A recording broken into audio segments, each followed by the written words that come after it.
Jonathan already told me that. All set, Keith.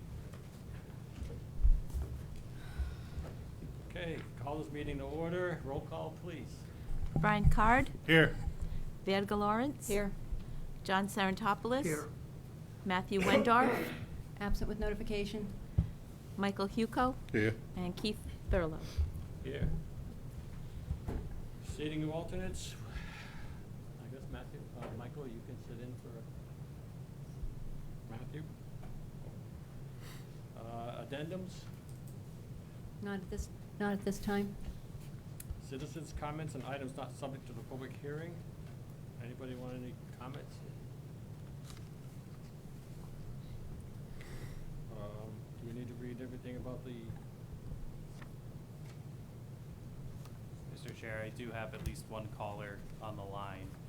So, number 860, number ends in 58. Do you have citizens comment not for an item that's on the agenda? Hi, I already sent a comment. You already submitted one I did, yep, I sent it in. for an application? Is this It Mrs. was just a Santerre? comment, yeah. Okay. Mrs. Santerre? Yes, Okay, we have that. We will deal with this during the public hearing, and then if you feel you need to speak, please let us know. yeah, I'm just here to listen in. Thank you. Okay, Okay. thank you. Do I need to read the rest of this for the, over online stuff? Want me to read it? Because that's usually what you ask me to do. Okay, to participate in citizens' comments, the public may join the meeting via telephone while viewing the meeting on Facebook Live. To join by phone, please dial 1-415-655-0001 and use the access code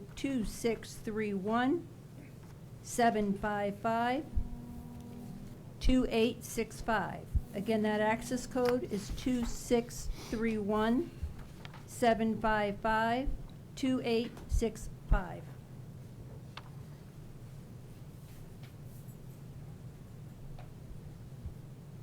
Okay, public hearing closed March 21st. Zone map change app 21-1278, Douglas Construction, Jim Vance, landowner, and Laurel A. Horn, applicant and landowner, 605 Providence Pike, JRS map 224, lot 14, 177 acres. RD and 613 Providence Pike, JRS map 224, lot 13, 4.6 acres RD. Zone change from rural development to general commercial. Public hearing is closed. So, commission members, if somebody wants to make a motion to this application, move forward with that for discussion. Would the board like the maps up on the? Or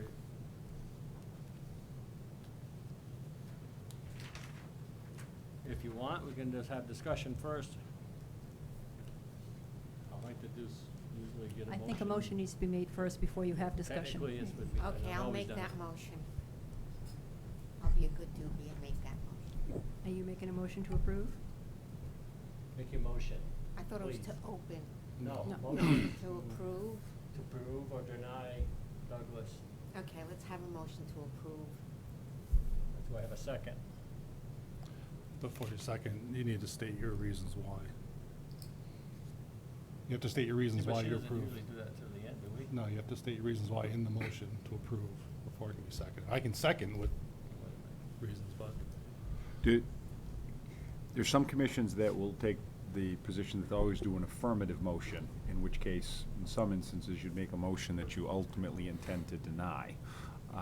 If you, And I did that in that spirit, since I remember you saying that. and so in which case, the commission has a couple of alternatives.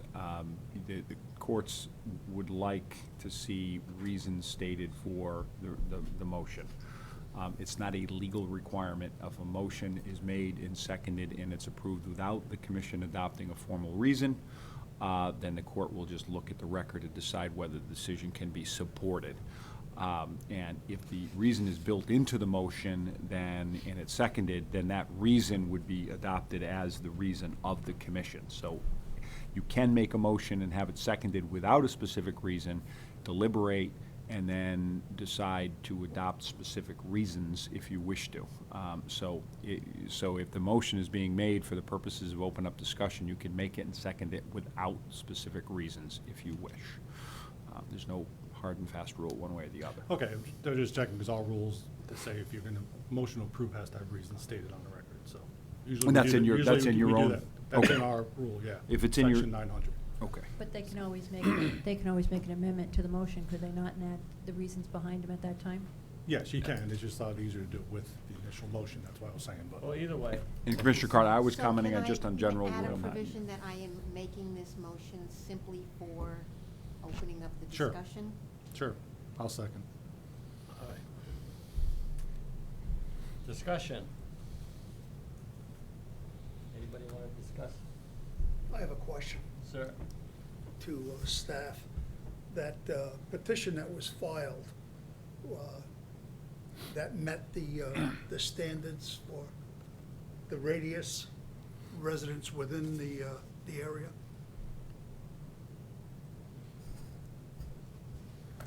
That's an excellent question.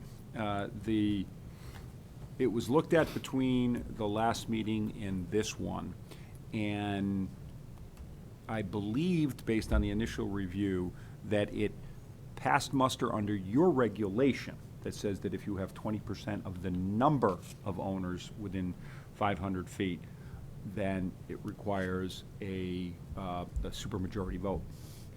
I gave the opinion through staff to your commission that that regulation is trumped by the statute. Because what the general statutes say is that an application to change either a map or the regulation passes by a majority of the members, not a majority of the quorum, a majority of the members, so that if for some reason you only could seat 4 people on any given night, you'd still, you need three of the 4 to pass that, which I guess you'd need that anyway with normal Robert's rules. Unless a petition is filed in which 20% of the owners of the area within the 500 foot. So it's possible that you could ring the bell with the number and not the area. Now, it was my understanding, actually until this evening, that the 20% of the owners was met, but not the area. But a lot of time was spent by staff today, and they determined that the area might, it looks like the area has been met.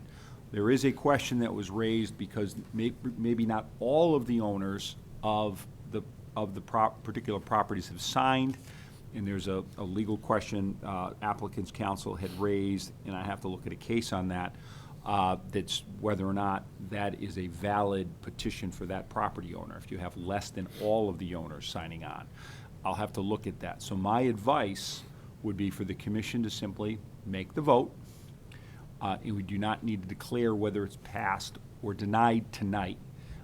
The applicant's engineer has also apparently is doing the calculation. It's really going to be, I think, staff's call as to whether or not it's been met or not. But as of this very moment, we can't say with certainty whether or not that petition meets the requirements of the general statutes.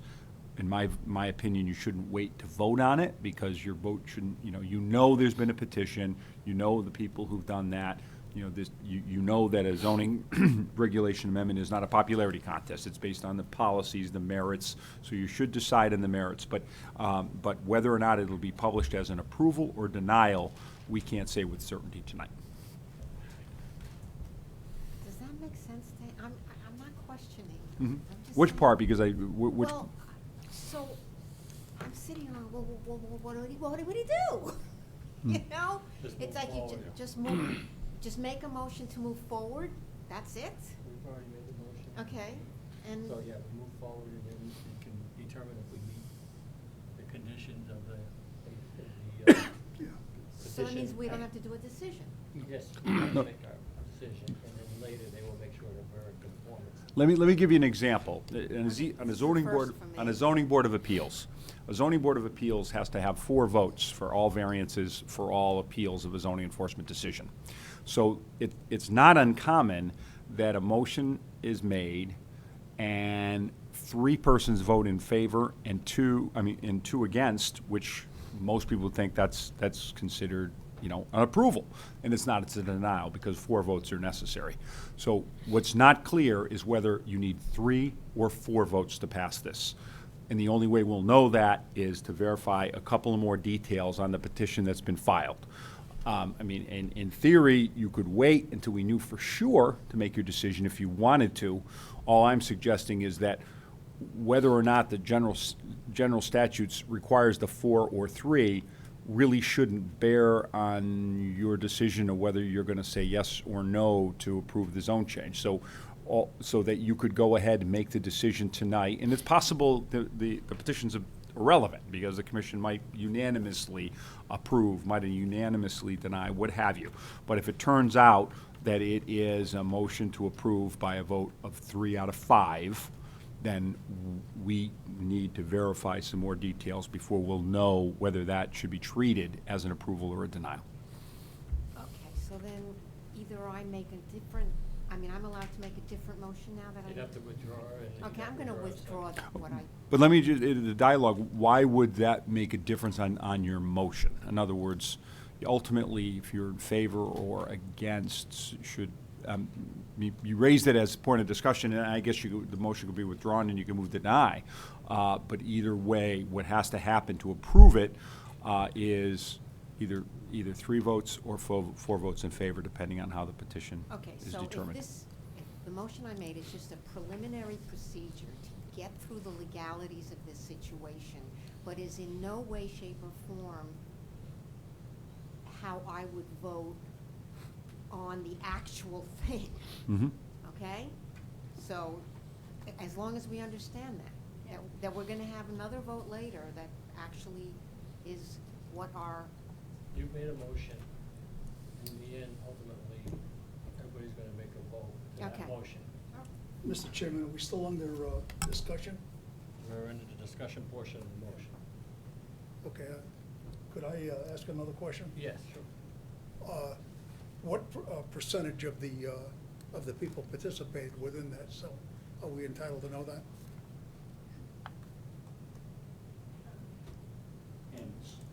Subject to only verification on the question of, the number that Anne Marie will give you will treat a property in which at least one owner has signed the petition, but perhaps not all of them. So on the assumption that, let's just pretend, or assume that they all signed for every one of the properties that have been identified in the petition, what was the percentage that you came out with? I believe it was 29 out of 59, which came to like a 40+%. 29 out of 59? Yes, but as he just said, it's not always both landowners for every single parcel, and that's the determining factor we have to, he's looking at the case law. In If other both words, what you're owners- saying is, a husband and wife could have signed for one parcel of property, not 2 parcels of property if they were. No, I believe what he's saying is that if there's 2 separate owners, a John and let's just say Mary to keep it easy, that both John and Mary are supposed to sign, but he's verifying that through the case law. I think one example might be like, if you had a property with condos, Yeah. one owner of a condo Oh, I see. signed, Yeah. but not necessarily the majority of those owners or all of those owners.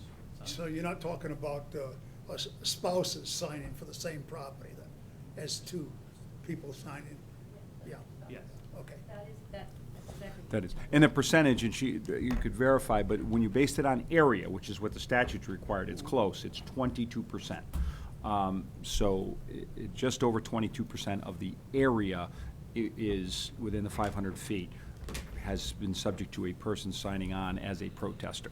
And I believed until before tonight that that one was off the table, that you were not going to meet that the petition did not meet the area requirement, and I was going to recommend to the commission that the petition does not change the vote, because the petition meets your regulation, which is based on the number of owners, and that's not what the statute goes by. But as it turns out, learned tonight, that it just meets the 20%, but then there's another layer here, which is to make sure that all the necessary owners for each of those properties have signed on, and that's something that we'd have to verify. We don't know right now. So a clear way to say that would be, there was 59 parcels, and that's another thing that I need to bring up to you. There was 59 separate listings of addresses. Out of those 59, at least 29 of those addresses had people sign. Now, it wasn't necessarily if there was 2 landowners that both landowners signed, or it may have only been one, but it's someone from that parcel did sign. So that comes up to 49%. But another question that I have is that part of some of the butters that came up on the list were part of a mobile home park. And we had 1 or 2 people from the mobile home park sign, but not the landowner. So I don't know how that would affect that as well. Meaning they're just renting the space. And if you're a renter, you don't have the same rights? Correct. Under the statute, you'd have to be the owner of the land. So people who are owners of at least 20% of the area, when you draw your 500-foot, they have to petition in order to require the supermajority. I do have a question, and I don't know if you know the answer or not. Does that include the subject property? For instance, you have a zone change that might be introduced by a third party.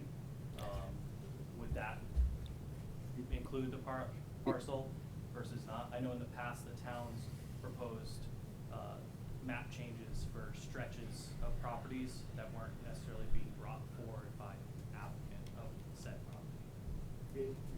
It's twofold. It's either the percentage of the area that's within what's being changed, or the 20% of the in the perimeter around it. So that does include the subject property?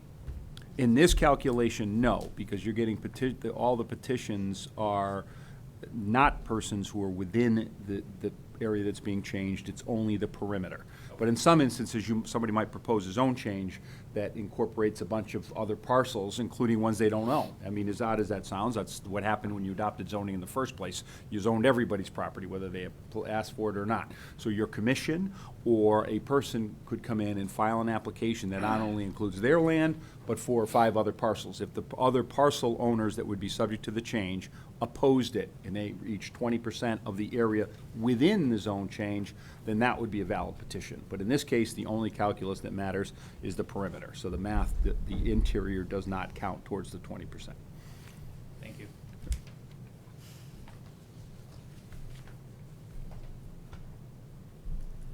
Okay, discussion continued, or? I had a couple concerns.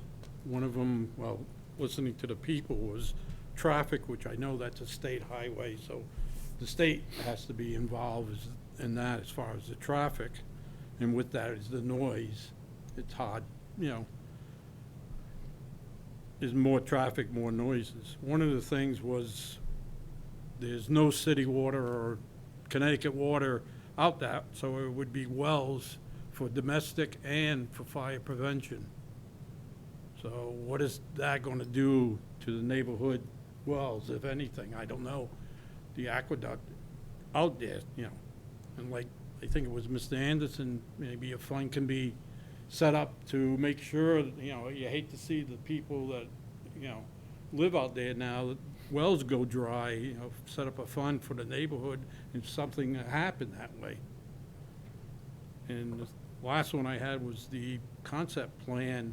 Now, if we change that, that's just a concept plan. That doesn't mean that's what's going in there.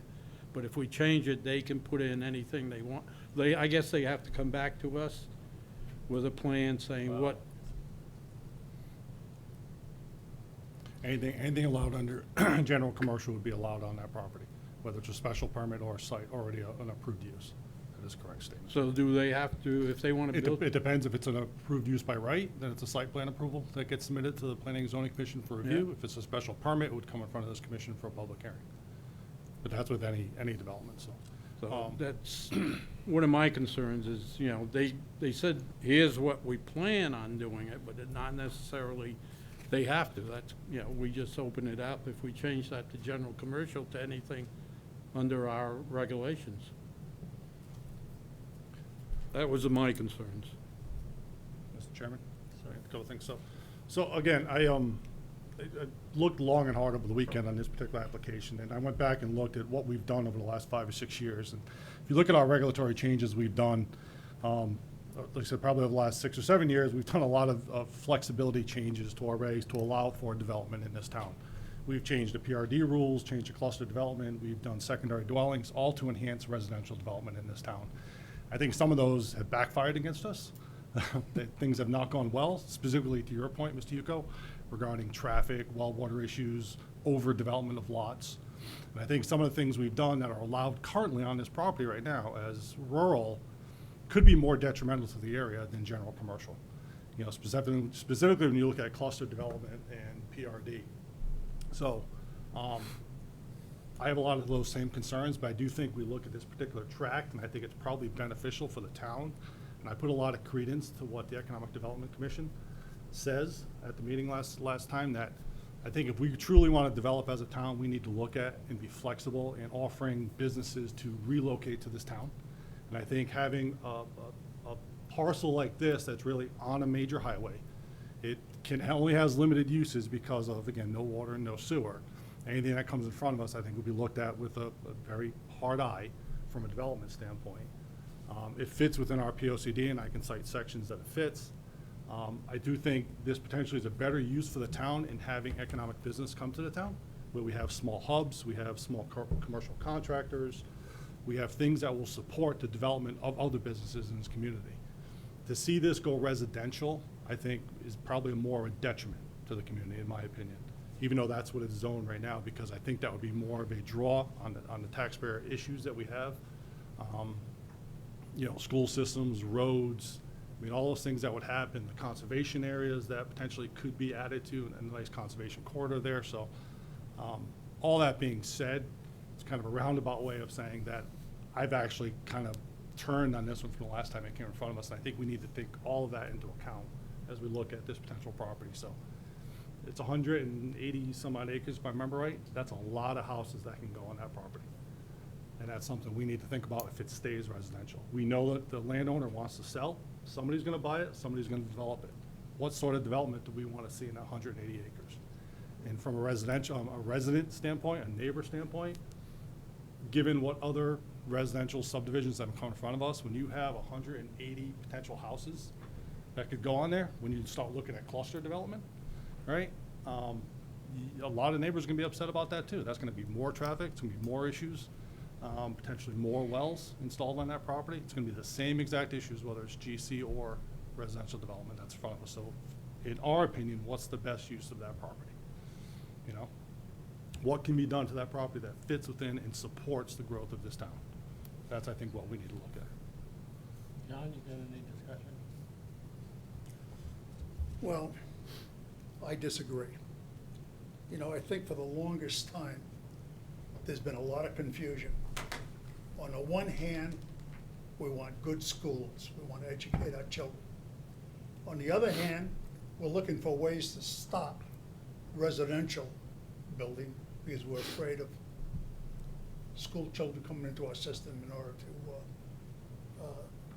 pay to support them. One thing that I don't want to forget is there's a grade on that highway. I'd like to know what that grade is. I'd like to know what the state thinks of access for an industrial off of Route 6. I'm gonna guess that grade is probably about a 4% grade coming down that hill. There's a stop sign right at the top of it. I think that was mentioned once before. This particular area, yes, you've got access off of Route 6 to it, but it's a limited access. and it's halfway down that grade, the whole property, other than what they're trying to attach to it in order to improve the access, is surrounded by residential. And the neighbors don't want it. I don't care what you look at, and I've mentioned these at a previous meeting. Incidentally, the section 902, is it, that refers to excavation. You know, and I realize that what's in the regs now wasn't there when they developed this particular area. But what is in there today, which applies in general to any area that's excavated, it's to be returned back to its original state.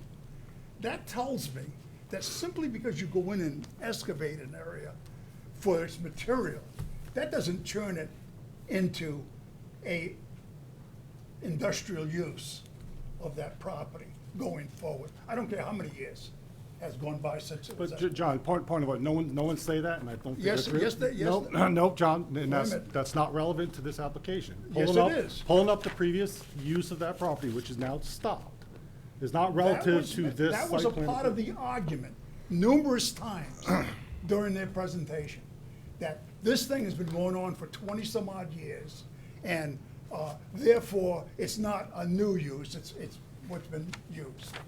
Now, so the regulations now say that it should be made so it doesn't devalue property and it's back to its original state. That's in our regulations now. Granted, it doesn't say that you have to go in with topsoil and regrade it when that was actually authorized.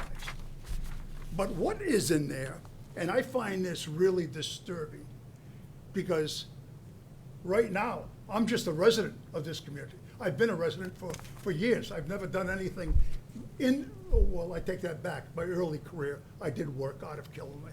But I've worked out of the area. I've been a resident, brought up family here, children, the school system, supported the school system, okay? And everything I look at,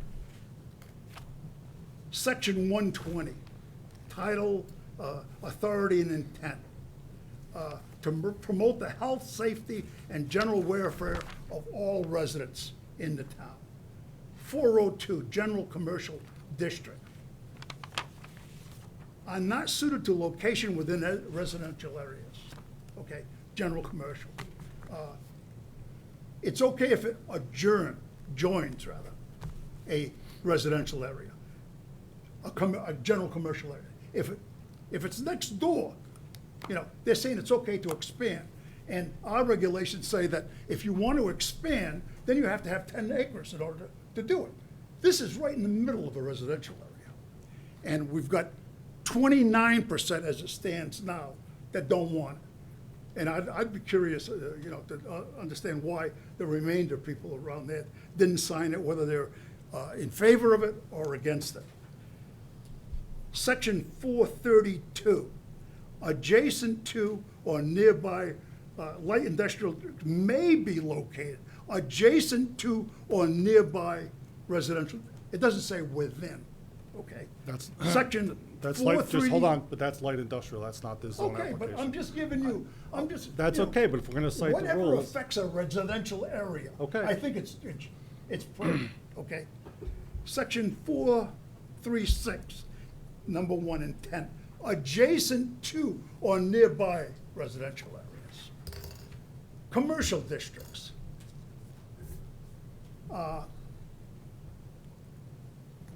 The village districts were established, and this was brought up too as an argument, okay? You've already got it, they're saying, because your village districts already exist with the same sort of thing. They were created because they existed when planning and zoning came about. It's nothing that was created, that this is what we wanted to mix. It was existing. So how do you incorporate that into the planning and zoning? That's how that came about. And this is nothing new. Look, I'm the first one to agree that we need an industrial area. That park is full. But I think to take it and to put it in an area like this, against the will of the homeowner, and I'm gonna tell you, to me, that's sacred. And it's been overlooked by planning and zoning, and not only this community, but in other communities. I read the papers of what's going on there. But it shouldn't be taken and put within that area and cause property owners to wonder whether or not their valuations are gonna hold, whether or not they're gonna have the quality of life in as far as pollution, noise, whatever. I think it's the wrong thing to do. I think what should take place, Killenly should get off their butts and find an area, and I understand there's one along 395 where, you know, it's a matter of money, I guess, but find an area that wants to sell their property to a developer, something that's substantial, and put this place in. I don't like Okay, this. John, you done? Yeah. Thank you for Well- giving me the time. I've given this a lot of thought, and I've gone back and forth, and, you know, and at this minute, I finally realized what made sense to me when I was thinking about it a month ago. And what I was reminded of was when the glass plant closed, it was empty for a long time, and then Killingly Commons was proposed. And Dayville, understandably, the residents there were concerned about traffic. Now it's been there for years.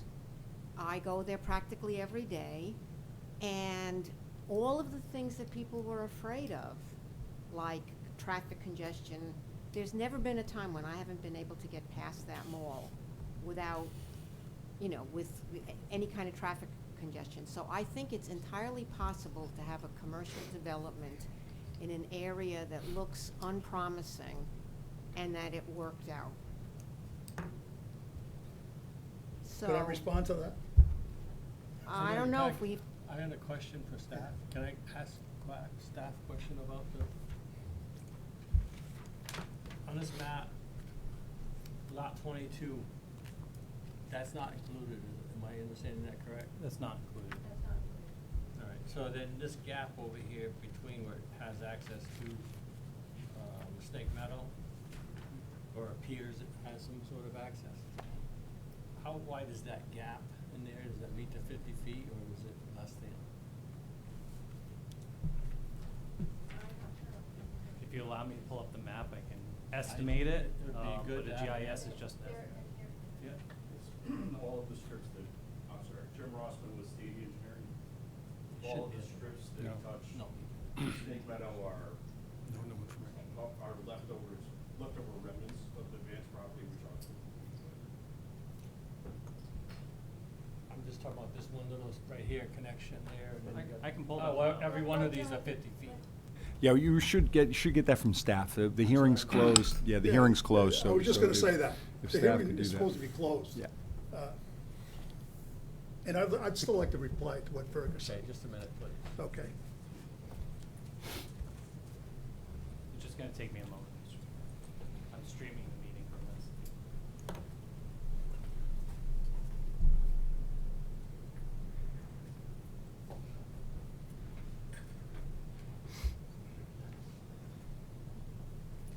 So Ken, Mr. Slater, I should say. Can have Matthew continue and be the voting member now, or? Yeah, he's been seated and the deliberations have already Correct. started on the motion, so. He I was would s- not here for the hearing, so I don't think I'm not sure if he listened to that we're still on Douglas construction. Yeah, I have to recuse myself anyways from that. Okay, that's all I'm just looking for.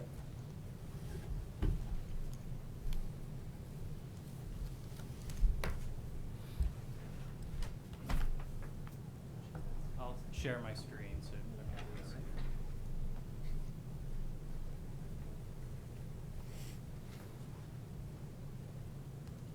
So I'm gonna caution everyone, this is a GIS map. It's not the same Super as a accurate. survey. it's not super accurate. I have at least 25 feet of a dimension here on that one particular portion. If we were talking about a right-of-way or anything like that, usually we would be looking at 50 feet. It would probably just restrict in a future application. This would Well, that's be, my point. That's This what I'm- this would just be something that have to get looked at if So what's it this? was proposed. I was gonna say, just for scale, can you go measure one of the other ones? And Yeah. that'll just give you an idea of how accurate it is. Because you got two other, back that one. That's 50 feet. Yeah, there you go. So the others are gonna be 50 feet. Yes. Okay. Okay, any more questions? You wanted to make a comment, Yes, I John? do. Go ahead. Okay, I was listening to Bert. There's some major differences here. The site that you're referring to where Killenly Commons is located right alongside of an interstate highway with a clover leaf. Egress and exit. Plus Route 12 that runs right by it, and Route 6, which is both two major state roads. And that site was an industrial site. Glass containers, trucks, probably 100 trucks a day going in and out of there. So I don't think when it came time to make a decision, once it had closed, Glass Containers, that they wanted to put a shopping center in there. I don't think there was much concern about traffic at that point. They were sort of relieved, I think, that the industrial had vanished and this was a step up, more favorable. Everybody was relieved, but there was plenty of concern about traffic. Yes. Okay. Been there, done that. Don't tell me what it was All right, like. all right, all right. So now, I made any my more point. any more discussion towards this application? Anybody else? Then I'm gonna have a roll call, please. What's there is no, There's a motion to approve on the floor. Motion and a second to approve. I thought she made a motion without, She made a motion to approve. Put it out on the record that it was to bring it up for discussion purposes, to suggest that she could vote against her own motion. But she made a motion to get something on the table. So the motion is to approve the zone change application.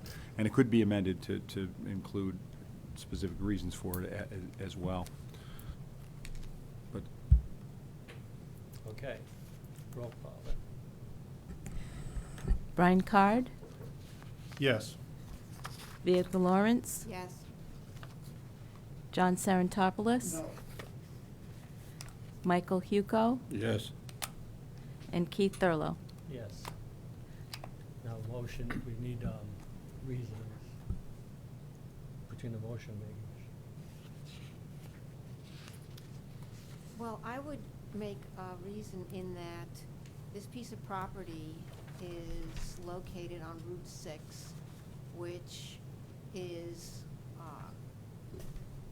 it's an underutilized highway, I think. You know, that, Errors in zoning regulations, changes that have taken place in the rate and pattern of the town's development and land use, the physical supply of land, physical suitability of the land for the proposed zone. I'm saying that its ability to access Route 6 is a plus for commercial operation. Do you need more? it's a legislative decision. If others wanted to augment that, you could endorse, more reasons than that. But it is a legislative decision. You really don't need a lot of detail for grounds for a legislative act like that. I'd also add that, although I was able to verify that you do need all owners so if a husband and wife wish to protest in their joint owners, they both need to protest. Just for your ratification, but it is irrelevant in this case because it was a vote of 4-5, so it would be a passage. So I will add that, even though it does not directly relate to your question, Mr. Chair. So other members could, even though the motion was made by someone else, someone else could augment and suggest other reasons, and the group can, by consensus, adopt more reasons if you have more. It's not limited. Once the decision's been made all the members in the majority of that could suggest reasons, and you could all agree that those were the reasons. If you all just state your own individual reasons, then those don't become reasons of the entirety of the commission, they just become your individual ones. So, so that has been stated, and the persons in favor of the motion could endorse that as the reason for the decision, or can suggest others, and then you can all adopt the collective statement. Does that make sense? We're in a Everybody little in bit. support of what she said? Yes. Yep. Yeah, and I would just add, our POCD, again, requires us to look and identify areas for commercial development, which is what we did on areas of major highways, which is, there's lots of good luck for. And again, it's enhancing small businesses and commercial enterprises. So it basically, what you just said is that it is a consequence of policy that we've set in the past. In our POCD, it's our Yeah. goals, it's our Yeah. measurement goals. Now, by my vote, you know that I'm not endorsing, correct? Correct. All right, good. Noted. Okay. So, can I just want to make sure that it's kind of all, everybody endorsed it except for John. Okay, thanks.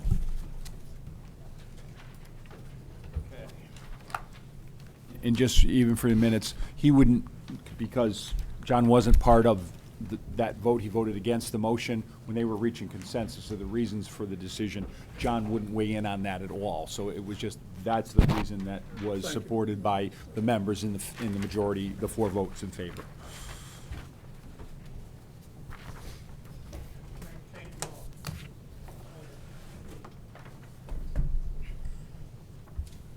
Okay. Let's see.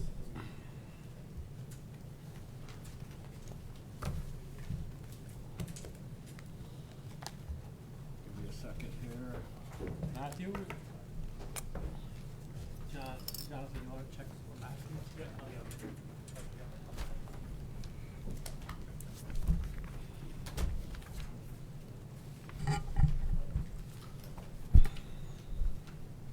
Norm, the updated plans you sent today, right? Okay.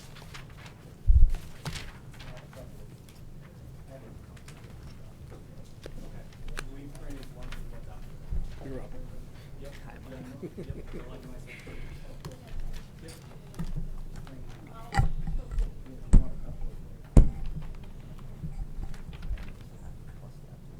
Okay.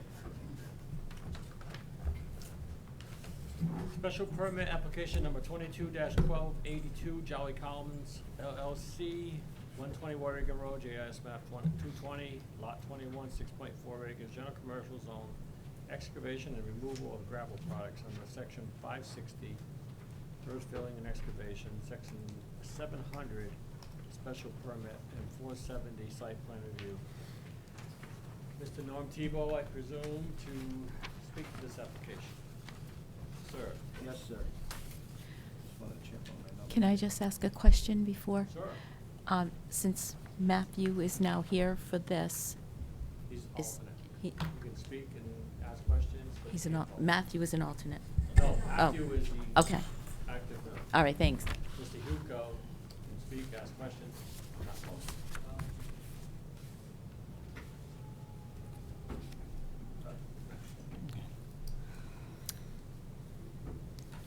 Thank you. For the record, Norm Tebow, Killingley Engineering Associates. I'm here representing Jolly Commons LLC this evening. Also with me here this evening is Mr. Wayne Jolly, who is the owner of the property. I think most of the members of this commission know the property that we're discussing. It's the southern end of the parcel known as Jolly Commons. There are currently numerous businesses located on the property in a sort of like a little strip plaza fashion.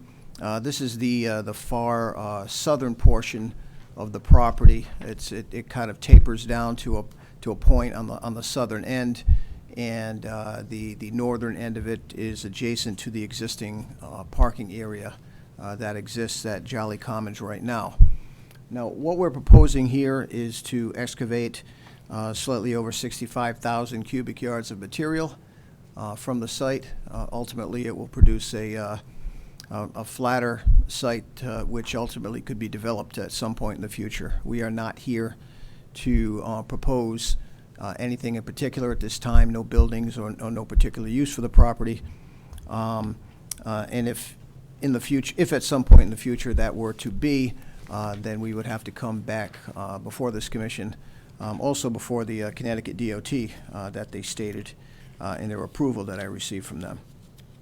So first thing, I guess, to get out of the way is I did forward a copy of the approval letter to Anne Marie today, and my copy from the Connecticut DOT, after having reviewed it one time and made a couple of changes to the plans per their request, this office has completed our review of the submitted plans entitled Excavation Plan for Jolly Commons, LLC, Warrigan Road, Killingly, Connecticut, dated December 21st, 2021, and last revised to March 21st, 2022.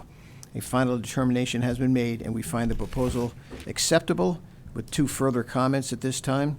And the comments are, 1, revised plans to show the temporary access will be removed, the curb is to be replaced, and the disturbed area will be restored. And number 2, add a note to the plan stating any future development of the site will require plans to be submitted to our office for review. We added those notes to sheet 5 of the plans, which is the sightline demonstration plan that we submitted to DOT. They've actually received a full set of the plans, but the substantial part of their view just had to do with the sightline to make sure that they had sufficient sightline looking both north and south on Route 12. Excuse me, Norm. Yes. I just want to let the commission members know that they did get a new packet of this with that letter on top, so you should have the most current maps on your desk. Okay, I just want to make sure everybody's looking at the same dated map. Sure. And then at the end of that letter is the typical approval conditions and the sort of the standard closing comments, saying that 2 complete sets of the plans will be submitted, an encroachment permit application on Form PMT1, a bond on Form CLA5, proof of insurance requirements, and a check or money order in the amount of $45. Those are pretty much the standard canned requirements that they provide at the end of any one of their approval letters. So we are proposing this this temporary entrance on the far northern end of it, and as you can see, we've got sort of a small plateaued area along Route 12. This would be the area where they'd be working the face and working basically toward the east and toward the south, as they work in that direction to remove the materials out. Mr. Jolly has 2 trucks that he uses to transport this material. So it's anticipated there'd be no more than 2 or 3 truckloads per hour. Any given day of the excavation, there would be no more than 25 truckloads per day leaving the site. With that in mind, and utilizing that 25 truckloads a day, we estimate that there would be about 175 days to remove the amount of material that is proposed to be removed here. Not to say that it will be one continuous 175 days, that's 175 working days. There may be days when there's no demand for material, and maybe there may just be a few truckloads during the day. Obviously, during inclement weather with rain and snow conditions and so forth, there will be no activity at all as well. So it's hopeful. I think the intention is to complete this entire project and restore the site within a year. I think that's a reasonable expectation. And I understand that the permits as issued by this commission are good for a 3-year period, I fully anticipate that the site will be completed well within that 3-year period. We did have some comments from town staff with regard to just a couple of the operational things on the site. And I'm looking for my response letter here.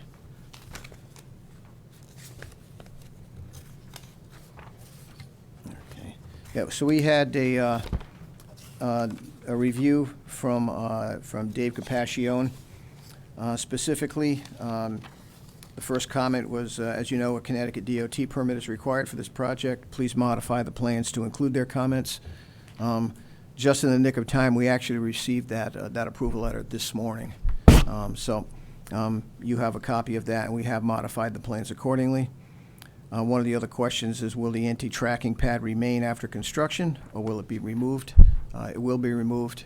The area will be restored. New curbing will be put back in as well. Please include pavement marking details. That comment is irrelevant. I spoke with Dave about that today. On sheet 2 of the plans, we show pavement markings. We show the double yellow center line, and we show the traffic line. And he didn't realize that we were just showing existing conditions out there. So we're not calling for any pavement markings. We were just pointing out that they exist. Please include a detail for the earthen or wood chip berm, which we did, and that earthen or wood chip berm will be constructed parallel to Route 12 in the site, and the intention of that is to keep any kind of stormwater that might be generated or any kind of sediment transport from being transported onto Route 12. We really don't think there's going to be a lot of stormwater generation here. These are excessively well-drained soils, to the point where, I mean, literally, if we were doing a septic system out here and we dug a perk hole, I don't think we'd be able to keep water in the hole. The water goes down that quickly here, where you'd be able to pour bucket after bucket of water in this hole, and it would just infiltrate into the soil. Another thing that was requested was to include staked hay bale check dams along both cut slopes. I'm going to stand up and show you what that is.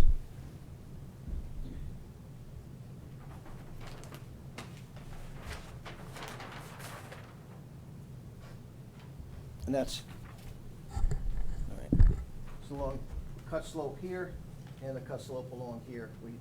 He wanted the check dams on both sides. We had them on one side. So they have been added to the plan that you have. And as you can see here on sheet number 4, this is where we're showing that wood chip berm that runs parallel to O'Regan Road, Route 12. The site will be excavated in a down cutting method, so there'll be an active face. We'll be starting in the area where we're showing the loading area and just kind of working our way to the east and to the south. It is just a portion of this property. The entire parcel is 6.4 acres. This particular portion of it is less than 2 acres that we're actually doing the excavation on. I think in the sense of a gravel operation, it is relatively minor in nature compared to some of the larger projects that have occurred throughout the town and have been approved before. Now, I have read the public comment letter that was submitted by the Santerres, and I think one of the... Do you want a copy of it so you don't have to read it off your phone? Sure.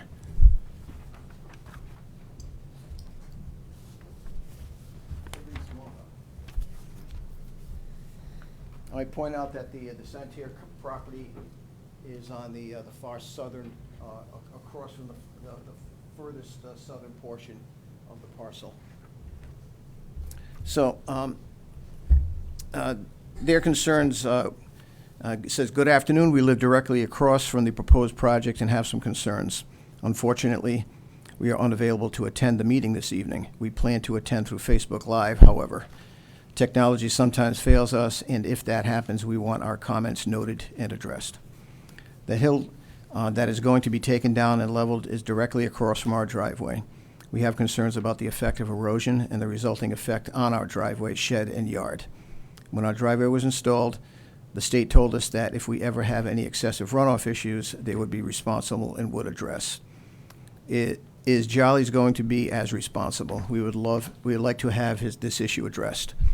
The The method by which we are excavating this site, we are creating the berm along the front, and also the area where the loading is going to be slightly depressed, lower than the road as well.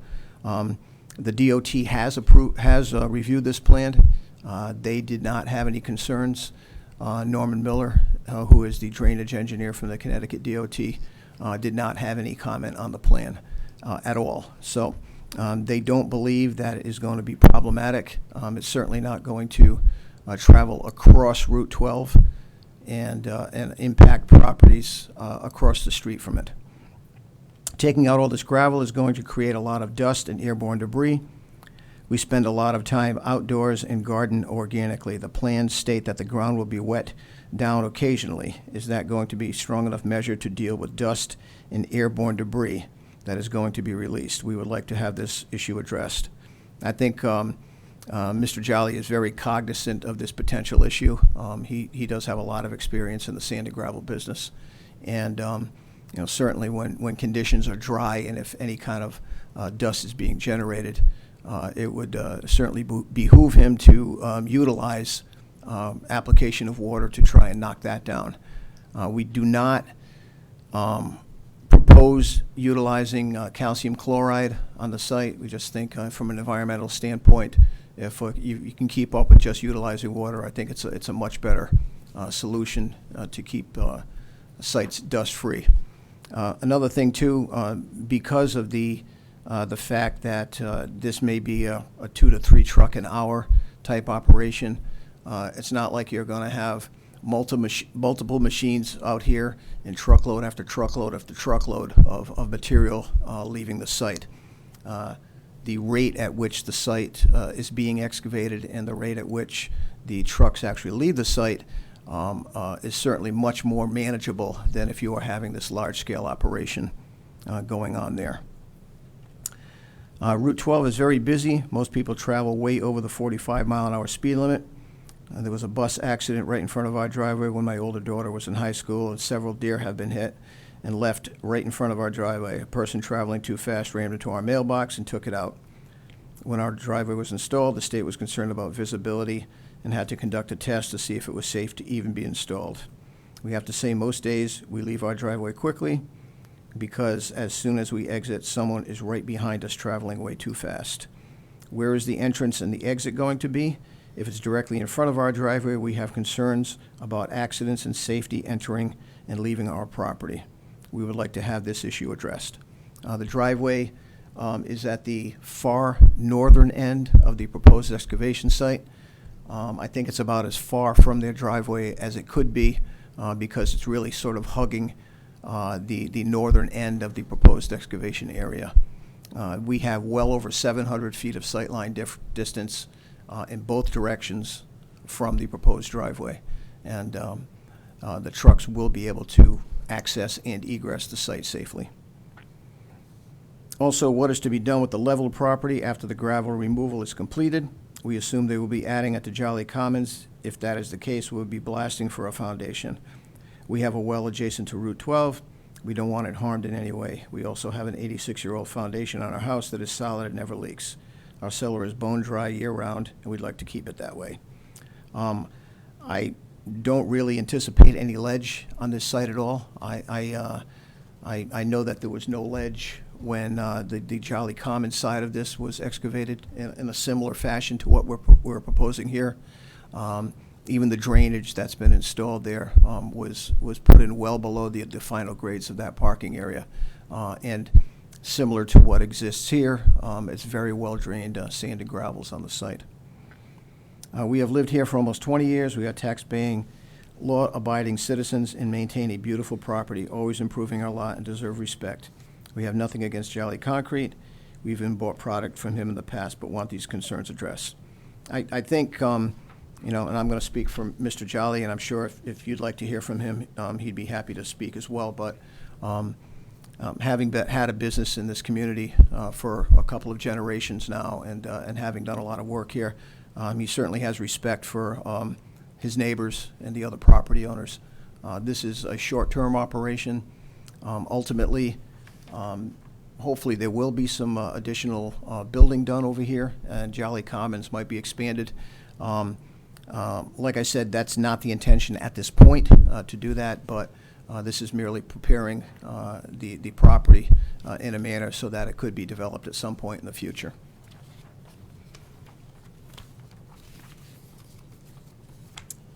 Can you just help me orient this? So this is just south of the supermarket? Correct. Okay. Yeah. Are you familiar with the plaza? The Jolly Commons Plaza? There's a chiropractor there. There's a Is that the place where there's a vacuum cleaner? there's a vacuum cleaner. Okay. Correct. And All that's part of this plaza. This is the other portion of that property that is not developed. It's just adjacent to the existing parking area. Okay. Okay. I'd be happy to answer any questions you may have at this point. Mr. Tebow, can you talk about, so I think it's like 2.5 acres in the cut area? Mm-hmm. What's the phasing plan? I mean, so you're gonna clear all 2.5 acres at once? Is he gonna do, since it's such a small quantity leaving at a time? Is he Yeah. gonna do a half acre, 1 acre at a time, get it stabilized, go back, continue excavation, it looks like, from north to south, the cut? Sheet, I believe it was sheet 3 of the plan shows the first phase, as we're calling it. So it's approximately, it's a little bit more than half of the site. I mean, if you're looking at it from just a length of roadway, it's about half, but the property on that end of the site is deeper from east to west. It's the bulk of the cut. The bulk of the cut, correct. Probably about 2/3 of the cut is within that first phase. Yeah, Correct. just from a timing standpoint, again, I didn't see any stormwater calcs provided anywhere. I don't know if the engineer got them. I mean, I have the same concerns about stormwater. You say it's gonna infiltrate, I mean, but the bottom's gonna be hard pan. Right. You're driving over it, so I mean, anything that pulls on the bottom of the hole is gonna be sitting Right. there. Just, can you speak about stormwater control? Because without seeing any calculations or what you guys are doing, I didn't see any Right. ponds, swales, I mean, outside of just this. Well, there wood chip are- berm. There are, I hope I can do this with, maybe I can grab that one. I'll try to grab this and pull this a little closer. I apologize. So, as you can see, what we've done here is we've got the stake hay bales, we've got the silt fence, and the silt fence along the face of it as well. The intention is to keep as much of the stormwater from even entering this area over here, where we're going to be doing the excavation. And as the excavation proceeds from north to south, as these areas get stabilized, as they work their way here, a line of staked hay bales will be put in place at that time, and as they work that place, so all these like little sort of, I want to say, semi phases or portions of the phase will be stabilized as they work down that face. As I said, this is not a large operation in any sense of the manner, so it's really going to be easy to sort of keep things stabilized and to keep things restored as they move along and work their way south down that face. The berm that we're proposing along the front of the site is there's going to be a berm and a swale along here. This swale is 8 to 10 feet wide. It'll be flattened out along the highway, so what'll happen is that any kind of stormwater that falls into this swale, it's going to work its way along the road here, and then it'll flow down in this area. But the intention is to keep that swale in a manner that's going to allow the stormwater to infiltrate as it works its way down, because it's very gently sloped there. It's not a steep grade at all. It's only about maybe 4 or 5% as we work our way down the road there, which is it's kind of acts almost like a stormwater infiltration swale, things that we design into a lot of our projects lately. But that's a manner that we've found to be effective for these types of soils, because it's not that particular area is not going to be compacted, and it's not a large drainage area at all. It's a pretty small drainage area. Is there any calculations you can provide the town for review that I supports can, that, I did not provide drainage computations. I had a discussion with Dave Capaccione. He did not request that I provide drainage calculations. It was, but if it's something that the commission feels is necessary, I'd be happy to do that. Well, and again, I understand DOT drainage engineer looked down on the town, just something for the record that shows that, you know, you're comfortable that the stormwater is going to infiltrate, and that there is a mechanism or a system in place that if it does not, what's going to happen? Right. Right, what are you guys doing? Because again, everything's flowing from south to north, again, along that swale. 4% is a pretty good slope for swale. Yeah. I mean, so it's Well, yeah. going to be traveling down that swale pretty good. Assuming it infiltrates, great, but if it doesn't, where's it going to go? Right. Is the question. So just to Okay. answer the question of flooding potentially on Route 12, et cetera, I would like to see that if possible. Okay. And just if you could talk a little bit about the staging as well. So you said that from north to south. Apologize, couldn't read even with my glasses, the small Yeah, I letters know, in the you back. get the small. But just to talk about your revegetation plan, if you can, for the record, so we hear it. I'm sure it's Sure. in there, I just couldn't see it. Yep. Well, I can even go through my sequence of operations that I have on sheet 6. Please don't read it all, just highlights. Okay, I'll try to. Oh, well, it's relatively simple.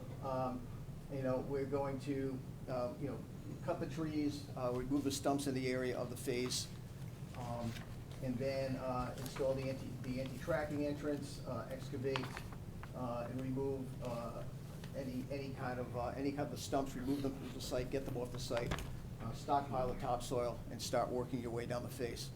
As you work your way to the south on the face, portions of the topsoil can be respread as you reach the final grades of the excavation on the northern end. Work your way down, and you really sort of, you know, do that as the operation commences. We do have a call out to inspect all erosion and sedimentation controls on a weekly basis, and after any kind of rain events of a ½ inch or greater. The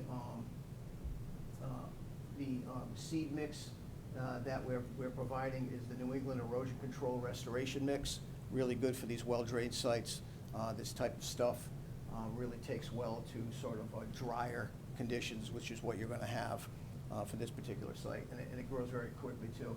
And it's a mixture of red fescue, wild rides, some perennial ryegrasses. Okay. Well, my apologies. So it's just a mixture. This is put out by New England Wetland Plants. They have these stabilizing mixes and these roadside mixes that they suggest for different conditions. This particular seed mix is what we typically specify for our gravel operations. And your topsoil stockpile will be where?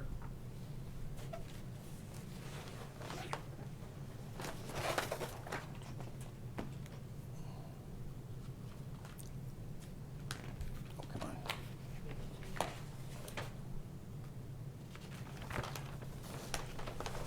We have the topsoil, we have stockpile in this area here. Okay.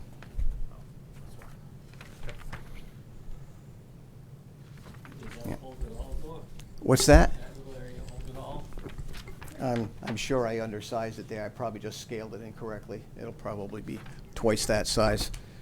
We fully anticipate, though, that the material that will be excavated won't be stockpiled. There'll be no processing here. It'll be taken off the face, loaded onto a truck, and taken off the site. So there'll be no need for stockpiling of material as the face is excavated. No, I don't think right now. Commissioner, John? Yeah, I've got a question. What about that railroad track? How are you gonna handle that to make sure that Yeah. you're We're not too below it? we're holding grade. The closest point we are to the railroad track is a little over 70 feet away. 70 feet, 70 feet. all along that whole area? Yeah, much larger in some areas, yeah, but at the closest we're getting is 70 feet. So that's well within the safety. Absolutely, yeah. Has the railroad been notified at all? They have not. Is it normal not to? Well, we're not proposing any work within their right-of-way. I mean, if they feel as though it's appropriate, we'd be happy to do so. Yeah, it's tough getting a response from them for anything. We had to do, we tried notifying them when we did work at the Black Dog, who actually have encroachments within the railroad. And nothing that they did. I mean, that building's been there since the 1950s. And we tried, and the town tried getting some response from them, and we had no success. As long as it's covered. Mhm. From the property line, how far out, it's hard to scale here, how far out are you before you making a cut? How far out from the you mean? From the top of the, yes, Here to here? from the top, from your property line to your first cut, Or the final cut? or your final cut? Yeah. Don't forget your mic. I'm sorry. About 25 feet. 25 feet. It's sort of that's the catch-up area where, hang on, yeah. Here we go. Here, in this area here where the main cut is, we're almost 40 feet here, and we're about 25. We're sort of chasing the grade a little bit just to catch up with the final grades, just a partial portion of it. Unless I'm misreading it, it's supposed to be like 50 feet. It is on page 9 of 15, it's section 560.7, letter I, number 2, below the grade of any adjoining property at the property line within 50 feet thereof. So below the grade. Right, so you have to be even with the grade of the your property line and carry it out 50 feet, because you're not Even- supposed to be undermined. Well, at the grade of the property line out 50 feet, it continues to drop from the property line. We can't be at an even grade with that property line back, because it's not even right now. We would actually have to fill to be even on that property line. As long as you make out regulations, then. It says you can't be below grade within 50 feet. I can see that at the road. I mean, that makes a lot of sense. You can't be below grade at the road. But if we're working from a back property line that is actually higher than us, if we have to be even with the grade of the property line 50 feet away from it, we would actually have to fill 50 feet out to do that. I think the intent is that it's supposed to be 50 feet before any cutting is taking place from a property line. From a property line. From a property line.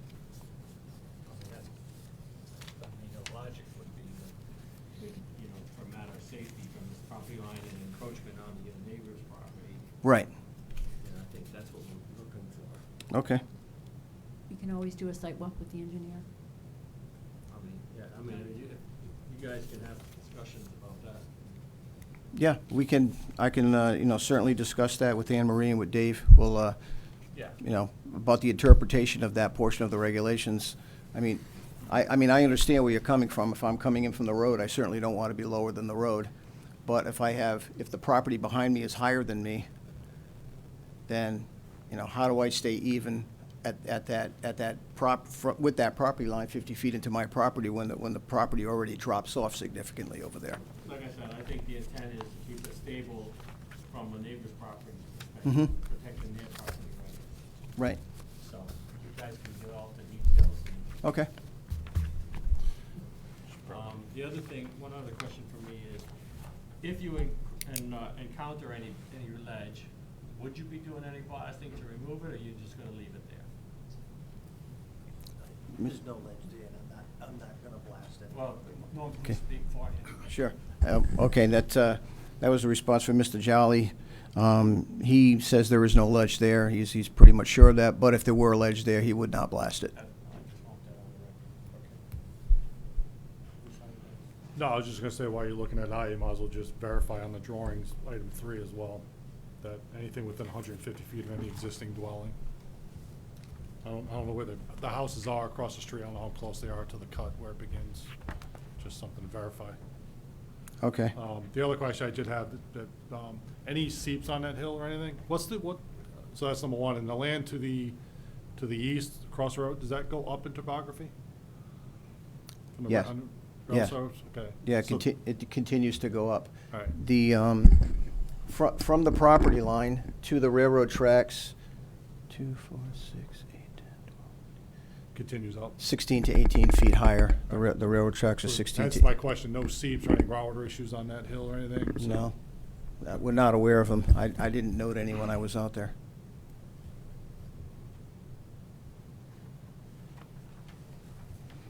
Well, that leads me to a question of that. If you, you say that railroad is 8 feet higher than what your final cut is gonna be?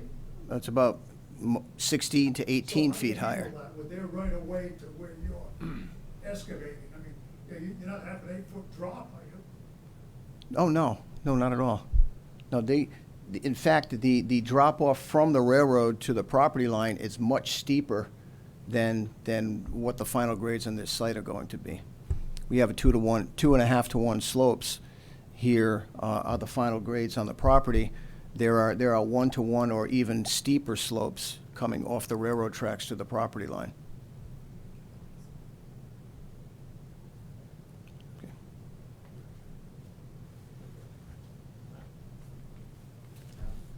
I mean, Norm, I think maybe just as a point, maybe if you sent a letter out to the railroad, just to cover everybody's butts. I mean, I dealt with the railroad before, they're not exactly, if they do get in your case, they're not. Well, I happen to know somebody, a guy actually, I umpire with that works for the railroad, so maybe I can just reach out to him and say, who should I send it to? Who would I send it to do this? So I can just reach out. Like I said, I know someone personally, so. It's Yeah, just wait. something to have on file. Yeah, when they send it out, just copy me on it. I'll put it in the file. Okay. Any other questions? I can do that. Commissioners, Staff? Public? Anybody from the public that wants to speak for this application?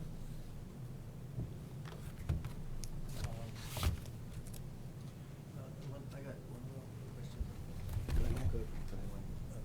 This, Go to the mic and introduce yourself. Wayne Jolly, I'm the owner of Jolly Commons. This little section right here, I'd like to, it's lower, and when we take this off, we're gonna fill that and make that level. We don't wanna have a depression in there. I don't know if that was Norm stated that. It's just this area here. So it's different than the plan is showing? I don't know. With the depression, This here, I wanna make it level with the parking lot. So we build Yeah. something there later on. Yeah, We don't wanna have it. yeah, we're showing it pretty much level. Yeah, we're showing it level there. So is there any kind of equipment gonna be stored on site, or any lighting, or? It might be. Put in the mic. There may be a payloader there, but just in the daytime, not at night, yeah. And no fuel? No storage? lights, no fuel, no. Nothing. We have our own fuel trucks, yeah. So, do any of these moving vehicles and stuff go ding, ding, ding when they move backwards? So the neighbors should be prepared for that? Yeah. What hours of operation? I've got it on there. I just wanted to make sure I give Well, just say it for the record, please. Maximum of 7 to 6 Monday through Friday, 8 to 12 on Saturday, no Sundays, no holidays. That's all right with our noise ordinance, right? I think that's directly from your regulations. Yeah, there's a separate one for earth removal. Okay. Again, anybody from the public want to speak for this? Staff, any other questions that we're missing, that you want?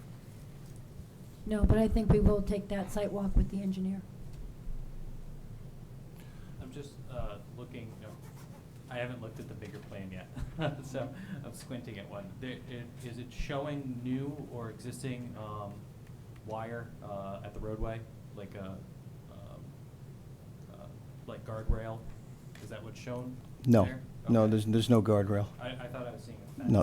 No, there's no guardrail there. No, we're just showing, we're showing silt fence and a Okay, berm. that's what I'm saying, it's a Yeah. silt fence, okay. Yeah. Didn't I see temporary fencing provided? So that's probably the silt fence. No, or is that just, you're just putting up a silt fence? We're just putting up a silt fence. Is there a bond being proposed? We haven't prepared one, but if we're coming back, I'm sure that's something that we can do. Just, may want to go through that section. Yeah.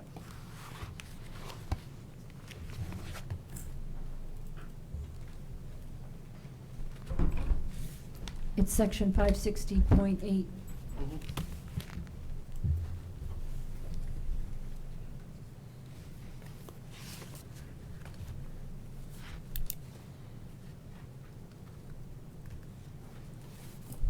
I'll review that with Dave.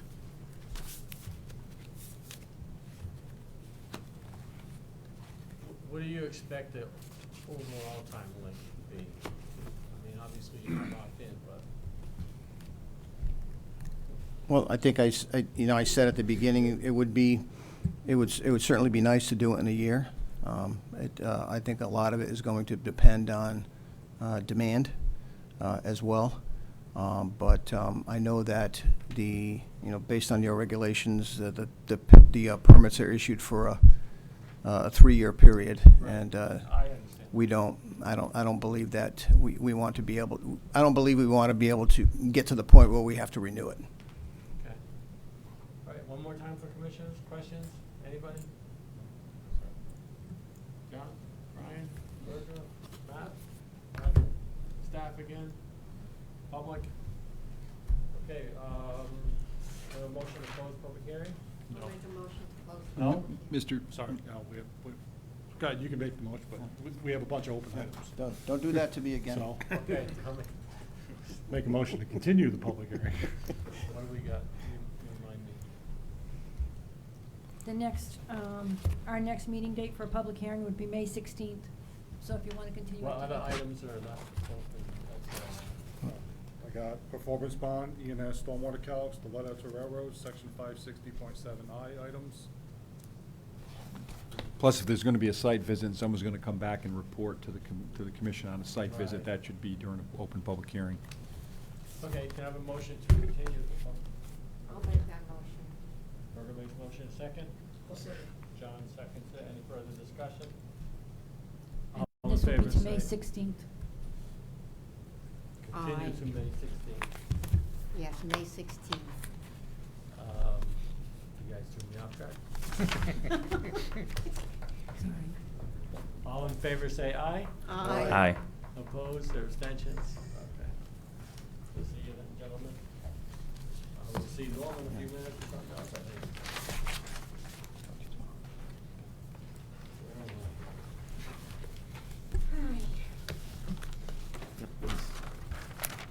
Stay where he is.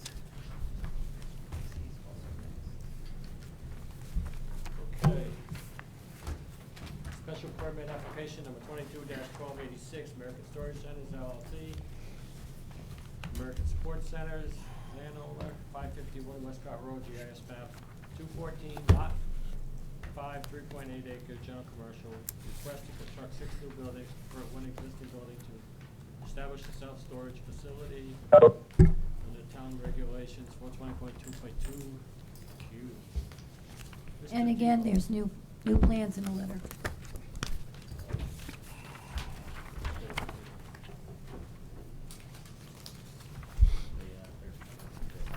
Oh, God, this knows what I'm looking at, sorry. Ah, gee.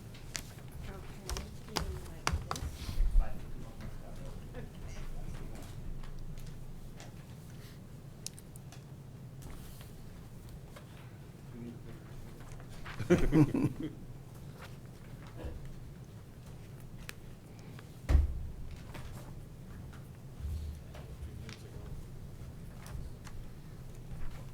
Yeah, it looks like.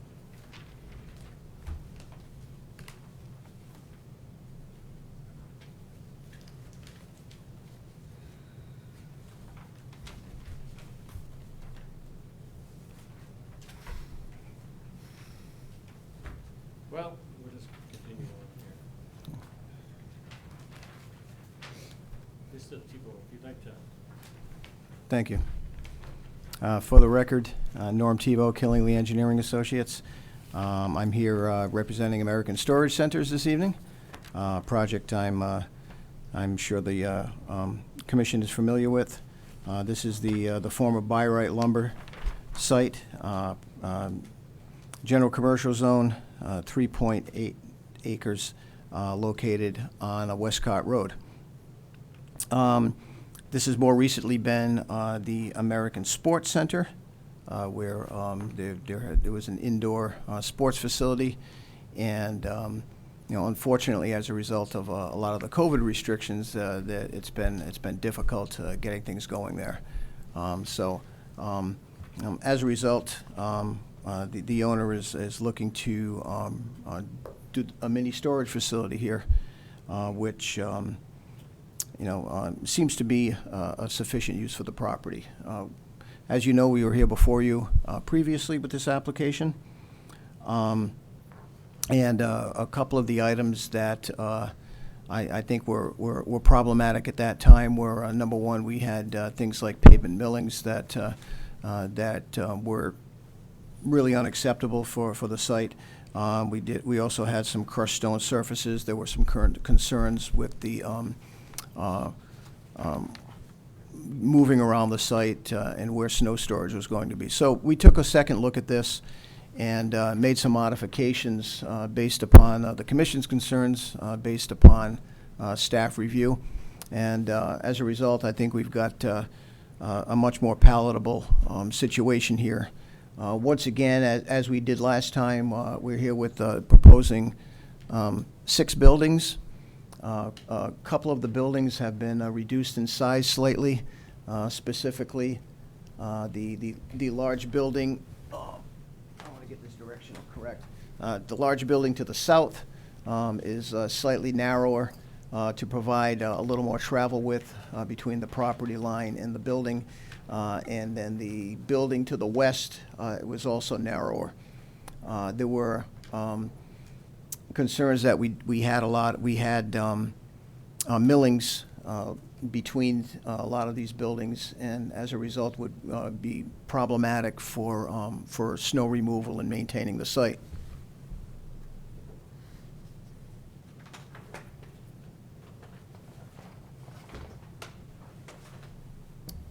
So what we're doing is, in order to in order to stay below that 65% that we have to be below for the impervious surfaces, and we are 64.1%. It took a little bit of maneuvering with buildings and so forth. But what we're doing is we've got 2 stormwater basins, and we've got all the perimeter landscaping. That's also going to be pervious surface. Another thing that we're doing along the center of the property along Westcott Road is there's a large area of pavement there that's really unnecessary, and we're removing a good portion of that pavement in order to provide the pervious surfaces that we need in order to meet the zoning requirements. So this is sort of a twofold thing for us, because number one, it does provide us that pervious surface that we need in order to meet the zoning regulations, but it also gives us a lot more area for snow storage. We've got the grassed area up front there. We've also modified the fencing so that the fencing is along Westcott Road, and the stormwater infiltration basin can also be used in the winter months for snow storage. So we've got quite a substantial area now for snow storage that we didn't have previously, which it would have had to have been piled on the paved area. So this gives it the opportunity to melt in place and infiltrate into the soil, which are very well drained here.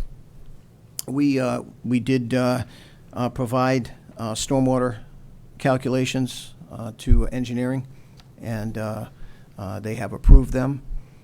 We also provide a turning template on the site to show that the vehicles could maneuver around the buildings. And in fact, around the larger building, we're able even to get like a C-30, like a 30-foot truck around the perimeter of the building in the center of the lot. And then around the perimeter, it works well for cars or trucks with trailers. We've got 24-foot travel widths for most of the aisles. We do have a 20-foot travel lane one way along the southern property line over there, and we've got excuse me, we've got 21 feet to the west here. So traffic patterns are as shown. You've got traffic arrows. We're trying to keep everything going in a counterclockwise motion through the site. We have the site entrance off of Westcott Road with a kiosk entry. That there'll be a gate there. Per request of engineering, we did move that kiosk in a little bit deeper. It's about 60 feet off of Westcott Road. That would allow, say, a pickup truck pulling a trailer to be able to pull completely in without hanging out into Westcott Road. And so we're showing some traffic patterns in the turning motions going around the perimeter of the buildings. This particular corner, I think, would have been one of the biggest concerns, and we're showing that like a vehicle traveling between these two buildings would be able to take a complete 180 and work its way down this aisle, and as well they'd be able to turn out and get out the egress as well. We do have a dedicated entrance, a dedicated egress. And the traffic patterns will allow that particular configuration to work pretty well. Now, So there'll be signage or something so that there'll be everybody signage, there'll knows- be painted traffic arrows all over the place. So, if you can read these 4-foot arrows, hopefully people will pay attention to them. Around the edges of the buildings, we've got bollards, steel bollards on the corners of all the buildings to keep vehicles from hitting them. Lighting on the building will be motion sensor lighting, so that the only time they would actually go on at night would be if someone were accessing the site at night. And they're dark sky compliant. Yes, yes they are. Everybody's got their own hobby horse. That's okay. That's everyone has their vices. So, the one remaining item that we don't have is the approval from the DOT. I did speak to Gary Brigham today from District 2, and he says they just haven't had time to get to it. I don't know if anyone has actually dealt with DOT lately, but they're really they had a complete changing of the guard there, and people that I've been working with the past 5 or 6 years are gone or moved up. So everyone's sort of transitioning into their new positions, and Mr. Brigham's doing a very nice job. He answers his phone calls and he calls you back, but they're just backed up right now. I am requesting that if you did choose to approve this evening, I would ask that you do on the condition that no building permits are issued until we get that final approval from the DOT. I believe Mr. Capascione says he does not have a problem with that request, seeing that we're using the existing curb cuts for the site. There's an existing curb cut in, curb cut out. We're not modifying them in any way. We're utilizing them exactly as they are on the site right now. I can verify both Mr. Capascione looking at the stormwater and dealing with the curb cuts. I'll verify that. Yeah. Norm, on the plan, you got the green dotted areas. That's going to be where your recharge area is? Yeah, that's all grassed or landscaped, and around the perimeter. I know we have a different color around the perimeter, but that's our 25-foot landscape buffer around the perimeter of the site. Now, I see fencing that goes along the street side of all that. Is it the one to the south? It looks like this. The fencing goes to the inside. Is that correct? That's correct. Yep. I'm just thinking of a gate before they push snow down the alleyway? I don't know if it would be Yeah, beneficial or that's, not. you know, that's probably not a bad idea. We could certainly just come off the back of that building and go along the front of that basin, so that if they're pushing snow down that, you know, down that lane, they could just kind of push it straight through. I have no problem with that. Any other questions, commissioners? Michael? Matthew? I mean, I'm just looking at it. I have the old one here too. I mean, there are some improvements I think that were made specifically around the southern side of the site regarding the overall width of the road, which is a good improvement. I still think that and I'm no expert, I feel like there's still some areas in here where it's going to be difficult for storage of snow. I know that there's plenty of open space for it, but realistically, when you're plowing, you can't really go backwards with the snow, you know? So if you're going in a particular direction, if you're just going in this counterclockwise direction through the site, I think that you're still going to have areas that are built up in the corners that might end up being issues, especially if you're plowing down the full length of these things. And then the one other thing I had a question on is that 15-foot wide roadway to the southern side, is that enough space for two vehicles to get past each other in that, or if there's someone?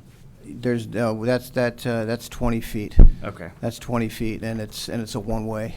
Yeah, So- I just, you know, if you have someone that's parked in there, that you're kind of, there's no other way to access your units that are farther down potentially if there happens to be someone else there, that's all. Yeah.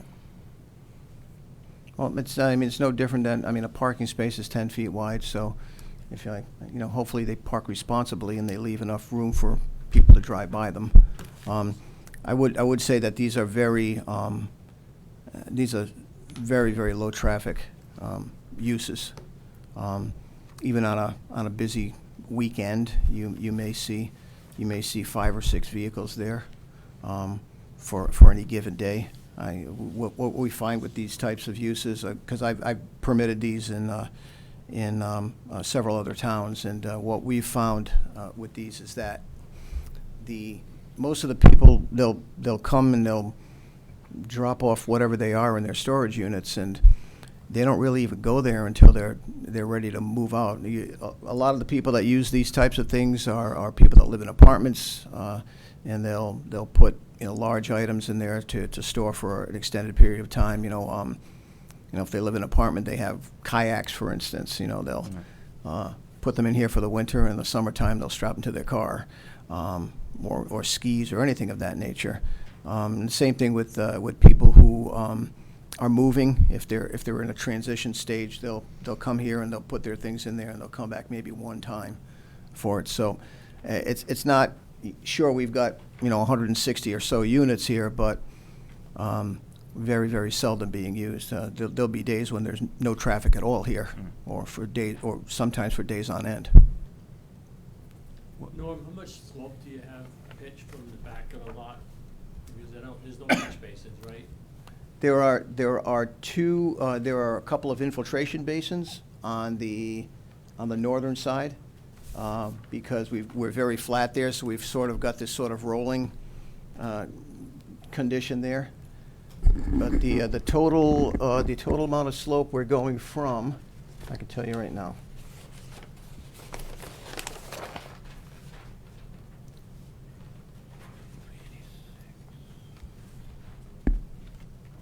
It's the big print, I want you to know. Yeah. Yeah. We're going from, we got about 4 feet of pitch from the back to the front. 4 feet. About 4 feet of pitch, yeah. It's certainly, it's pretty flat. But 1%. it is 1%, because these buildings can actually be built on a 1% grade. Why is Cure concerned with that flat of a pitch? If there's any stagnant water, you get settlement on the backside, the next thing you know, there's no pavement there because it eats it up. Yeah.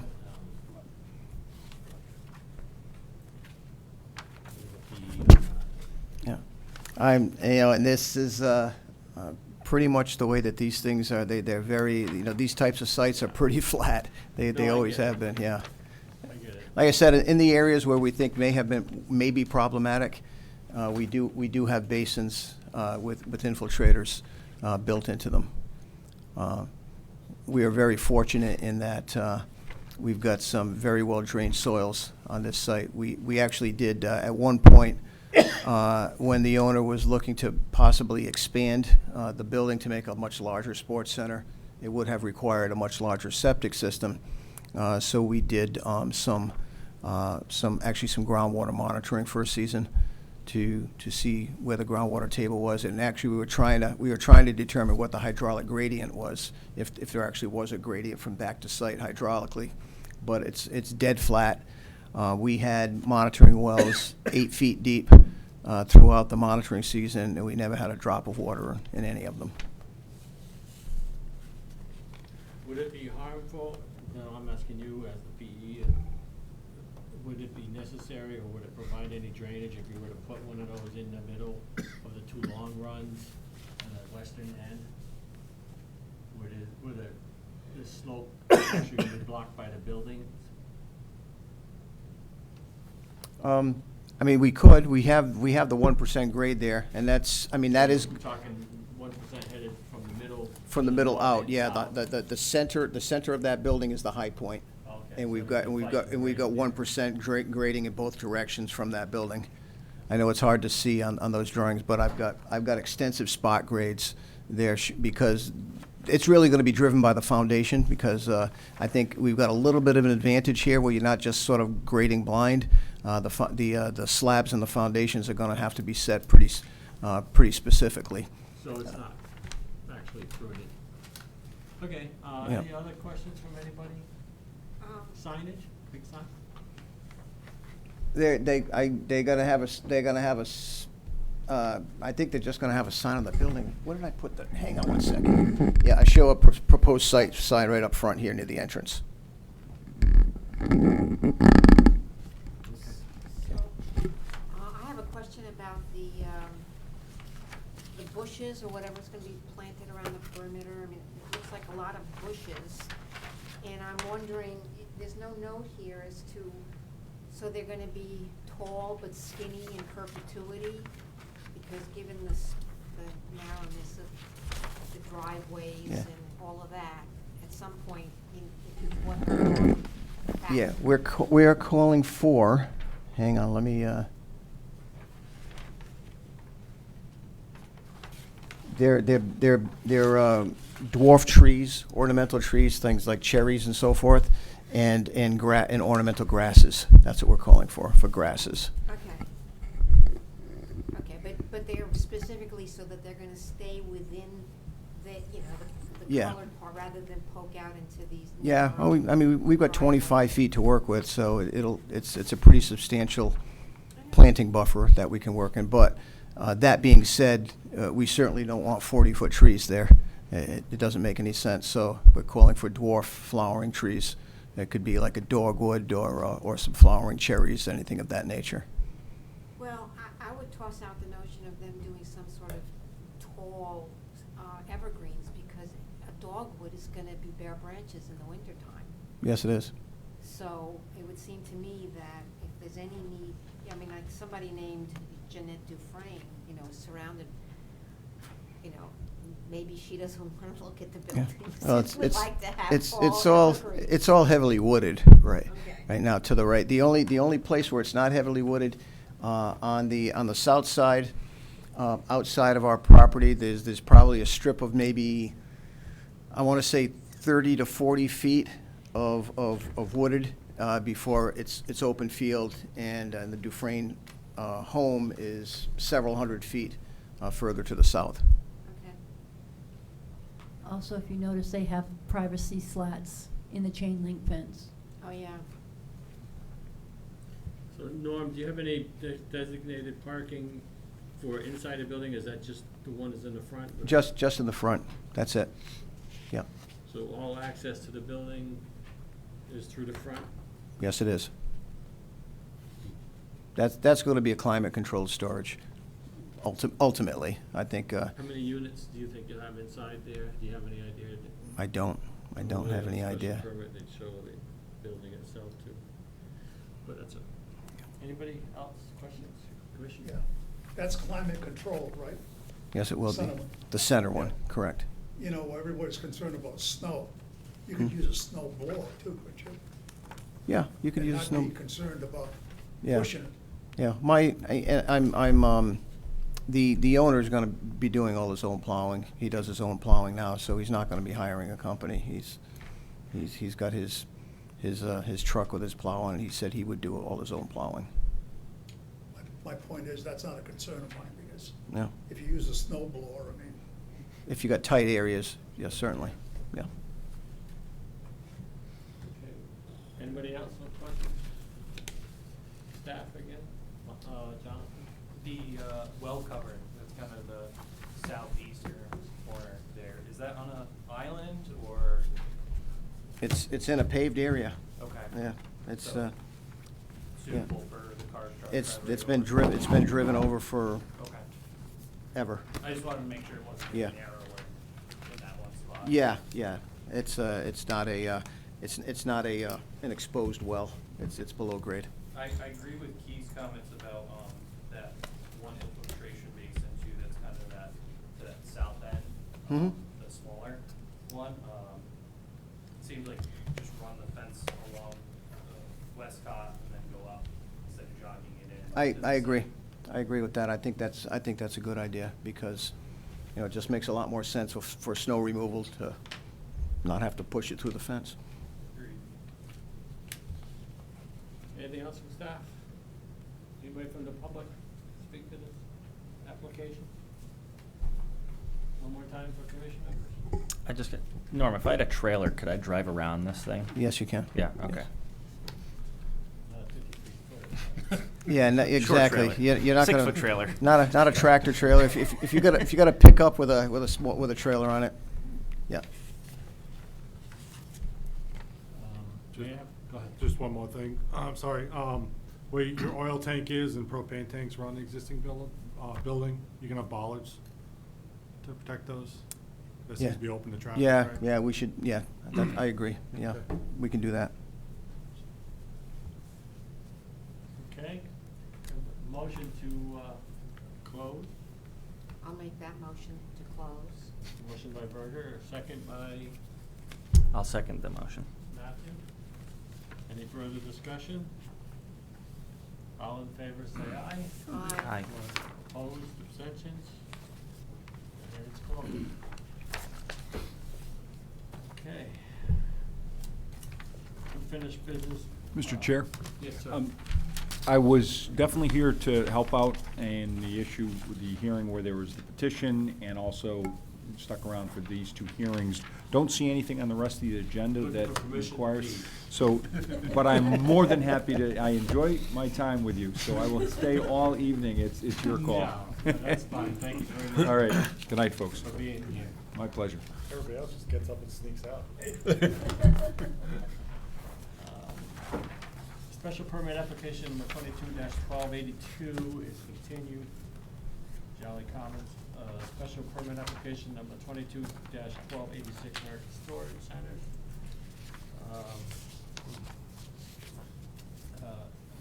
Motion from somebody? I'll make a motion to approve 22-1286, the following conditions. DOT approval must be received prior to building permit issuance. Fencing on the southeast corner be moved to the road side of the basin. That the lighting will be dark sky compliant with timer based no longer than 30 minutes. That the proposed site sign at the entrance, just to verify, is the dimensional requirements with the staff, because I didn't see it on the drawings.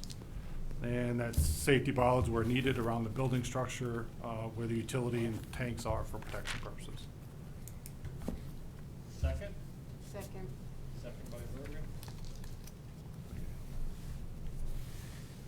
Any further discussion?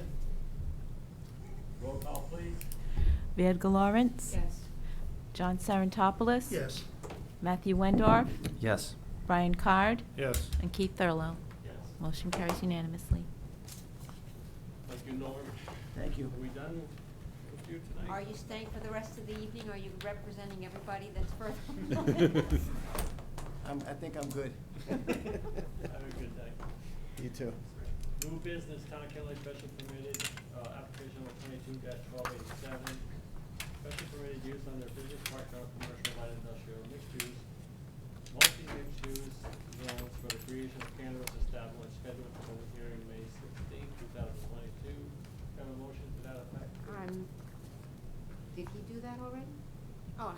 a motion to schedule it for public hearing on May 16th.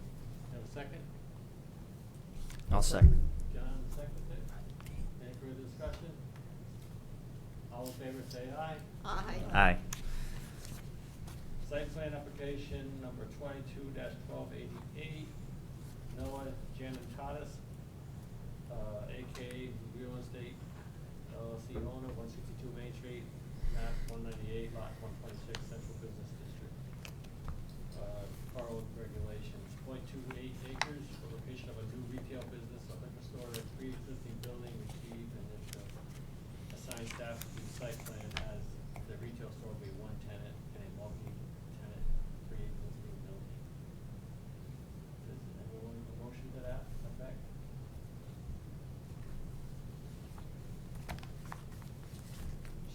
Yeah, I'll make a motion. Somebody You're just just- came in. you're- Motion by Berger, can I have a second, please? I'll second that. Second by Matthews. Any further discussion? Anything of special interest or concerns that the commission should be aware of? Just to locate it for you guys, it's right next door to us, the building right next door, going south. Right out that window right Right there. up that window. There. That wall next to Yeah. it. They're gonna be taking over the, Army-Navy recruiting section of the building, which is like maybe 1/8 of the building, if that. That was there, yeah, 10 years ago. Steve? Okay. That's west, she says, so you're confusing her. It doesn't he's- matter. Good evening. South on 12. Okay. Yeah, the direction. But Okay. that's stretching. Okay, we got a motion and a second, right? Yep. Any further discussion? Yeah. Go ahead. If he wants to put a liquor store in there, don't they need to do that according to population and the amount of stores? Has They are that been going- completed? They are in the process of going through their state licensing. However, with state licensing, they need some sort of statement from the town if they can or cannot go there. So- The state recently added a 7th license for Killing Lake based off population size. And I believe they already have a preliminary decision for approval. They're in that appeal kind of process. You can go through the state application for a liquor permit, provided the zone supports the type of use, not that a decision's been made. So they can either do it before or after, but it tends to be a type of application that they want to get to the state as soon as possible, because ultimately, the state is the one with the key to that. Okay, John? Okay. All in favor, say aye. Aye. Opposed or abstentions? Okay. Special permit application number 22-1289, David Four Corners LLC, applicant owner 736 Hartford Turnpike, JS map 115, lot 6, general commercial zone, 7.07 acres. Request use of existing space and building for liquor and beer and wine sales under the town of Killenly regs 420.2.21. Okay. Receive and schedule for public hearing. Just, I'll make a motion to receive it Schedule for public and schedule for public hearing, but I have a question. So now that we have 2 liquor store permits happening Hold on, at we get a the- second. Okay. Can I have a second? I'll second. John seconds. Okay, now, discussion. You know, these applications, they are what they are. I've never seen 2 liquor stores And show Marie up was one just on. telling me earlier that they're gonna find it out who's gonna win. There's only one Yeah. available. The state will only award one. Yeah, but it's Um, gonna be the state that inflicts the damage on one of them, and it's got, our hands will be clean? So comparing the other application would be site plan approval, right? That runs for a period of time for the occupancy, right? This is a special permit, it would run with the property in theory forever if it was approved. But it doesn't mean that the state has a license to give. They're positioning themselves, I would assume, to either have someone relocate there or to get that one open license that is currently in play. Okay. Okay. Summarize that. Any further discussion? All in favor, say aye. Aye. Opposed, abstentions? Okay. Section 824, review application number 22-1290, Town of Killenly, 339 GS map 181, lot 142, Borough High Residential Zone, 10.5 acres for expansion renovation of the Killen Memorial School. Review, discussion, action. I assume that one of you gentlemen back there, all three. All three of the gentlemen will be Yes. coming forward. If you would come in, you can sit there and just say your name and who you represent. You guys got an impeccable time. We've been informed, so. There you go. I am Kent Gannon with Stantec Consulting Services. We are the site civil landscape architects for the Killing Memorial School project. And I am David Ferris from Antonazzi Associates. We're the architects on the project. And with us as well is the principal from Antonazzi Associates in charge of the project, Michael Lasasso. So he's more shy than you two, right? But he's in charge.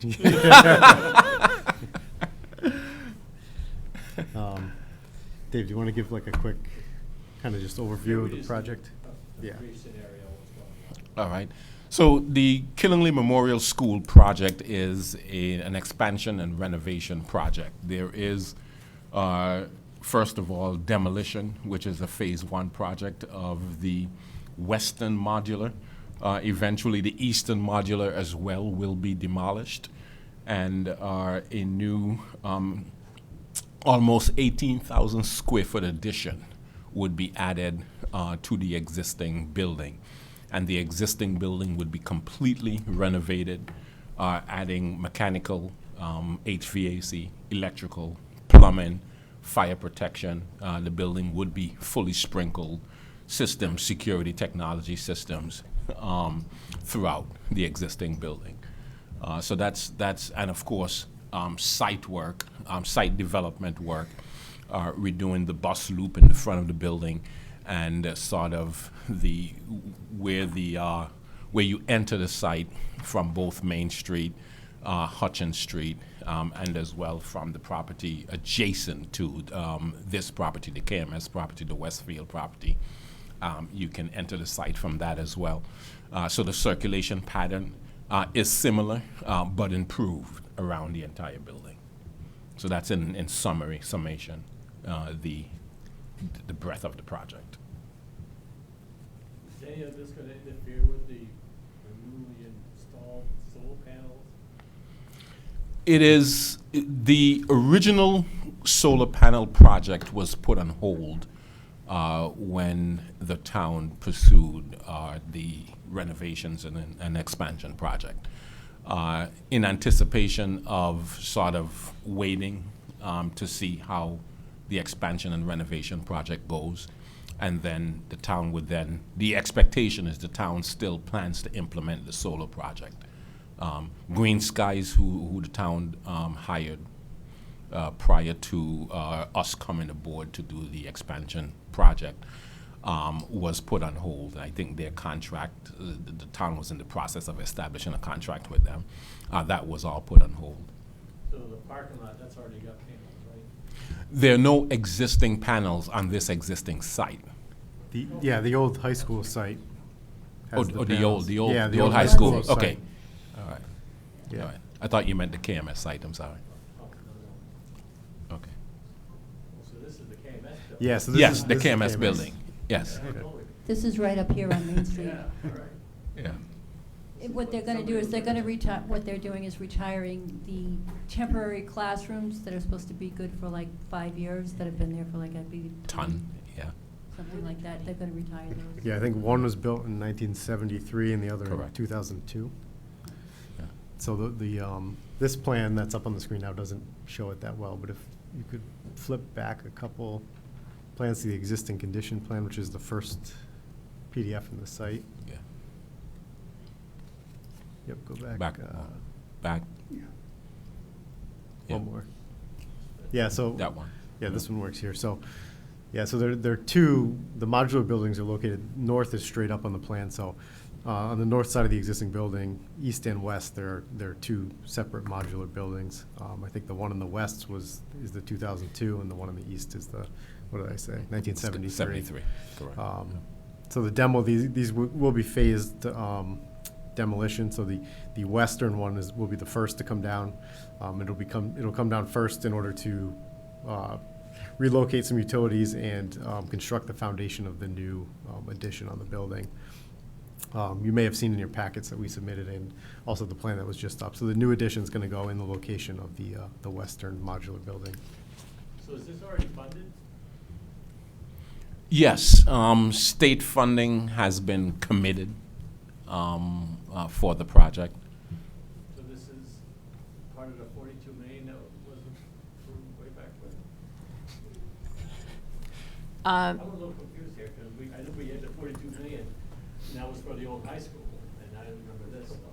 So the project was supposed to be a renovation. The state came forward and wanted it to be renovate as new. From the person from the Office of School Reconstruction was, I don't know if he was fired for fraud, but he's no longer there. It was supposed to be a 72% reimbursement. I believe a week and a half ago, they received a letter from the state saying that Killingly Memorial School didn't qualify for the 72% reimbursement because the size of the project was, or the square footage was too large for the student population. However, they thought they were grandfathered in because the plans were either from 1946 or 1947, and the groundbreaking had to occur by 1950, and the groundbreaking for KMS occurred right after the beginning of 1951. So they're trying to get, what do you call it? Special permit to exempt them because the size of the hallways are too large and there's nothing you can do with that. So there's a lot of wasted space. And so the plans were approved, but they missed the beginning of the construction by slightly over a year. And they said this is not a project or a problem that's just specific to KMS. There's other municipalities that are also looking to have the plans and the projects approved because they also fall under this problem. So- I wasn't going to jump in, but I'm going to. Mike Lasasso with Antonazzi Associates. Just to update your information, thank you for that explanation. The issue is actually the space standard, and that is a quantity that the state uses based on the number of students and the grade range. They come up with an average square footage. They multiply that average by the number of students, and that tells you how big the school can be. The issue was an issue actually irrespective of the addition. The portables were slightly over their space standard. The addition actually put it even further over. We did actually very recently submit a second letter. The letter that was received by the superintendent's office was needed to be responded to by the 22nd of April. Before the Easter holiday and Passover holiday, we submitted an updated letter that actually compared the square footage existing to the school with the current state space square footages for different classrooms. And we were able to demonstrate that there's significant deficiencies in the existing size of those classrooms relative to what the state would require for a new school. And so we have a high level of confidence that it'll be approved actually based on that for the additional square footage that we need. There is also a second prong of attack in terms of special legislation. So if for some reason this new approach isn't approved, Mary Colorio has been working with the legislators that represent Killingly at the state, and they'll be issuing a request for special legislation to grant the space standard increase. So. Okay, so my first question really was, what was the funding part of the renovations to the ultimately high school, or? So the confusion also may be in, because there's another project ongoing for the community center. This particular project is specific to Killingly Memorial School and is entirely separate from the 79 Westfield Ave project. So that funding's already been attained, or? The funding associated with Killingly Memorial has been granted. The school was on the priority list in 2020. It received its grant confirmation in 2021 in June. That's all, I appreciate it. And it's a $34 million $34 million. total Have the project cost. taxpayers approved this project? This, this project was approved. When? A couple years ago? We, It wouldn't matter. They Pardon? got it. actually, I believe this was approved by the town council because of COVID. I don't think it didn't go to referendum. Oh, I don't know about that. Well, anyway, I've got another question. Sure. There's a chase or a tunnel. Mhm. There was a lot of asbestos down there. Is that a part of what you guys are doing? You're gonna clean that up and put air conditioning in and stuff now? That's exactly right. Okay, thanks. The tunnel, that is, you're absolutely right. The piping in the tunnel, the steam piping primarily in the tunnel, is insulated with asbestos insulation. That'll be abated, part of the abatement and demolition project Lot that of is gonna leaks to it, undergo. you say. A lot of leaks in the steam piping as well.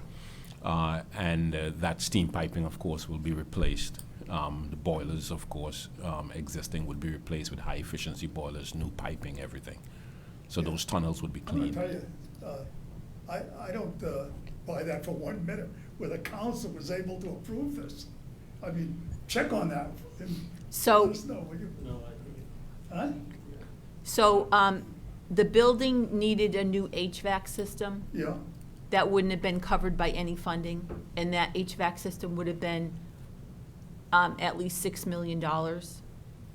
So it was pretty much a win-win situation. I believe they didn't really have to appropriate much more funding because the Office of School Construction was reimbursing at 72% to renovate as new. yeah.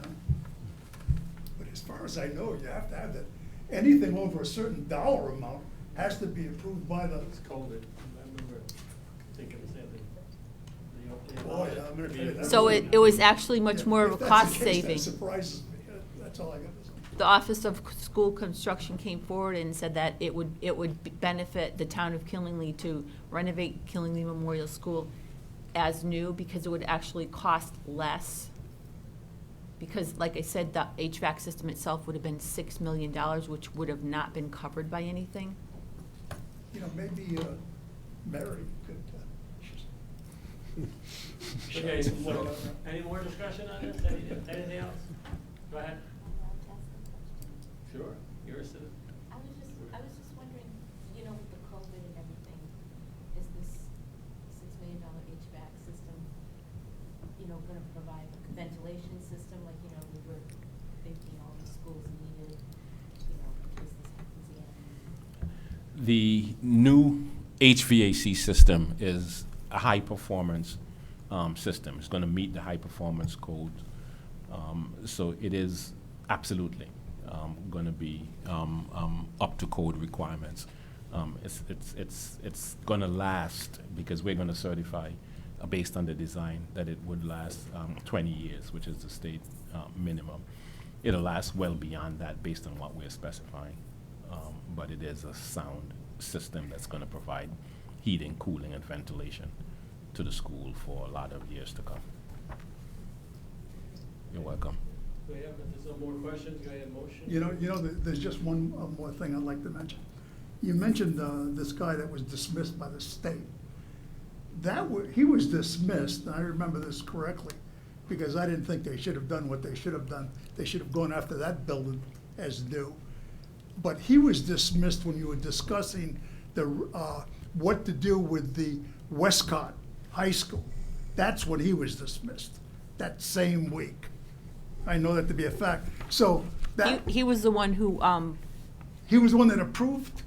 no, he was the one who was in charge when this project was being proposed, and he's the one who came forward and asked Killingly to consider to renovate as new. I believe. Okay. Water under the bridge. Motion to move this forward, approve, or give our stamp of blessing, whatever it is. Stamp and blessing. Otherwise- Is that official, or? Whatever you want.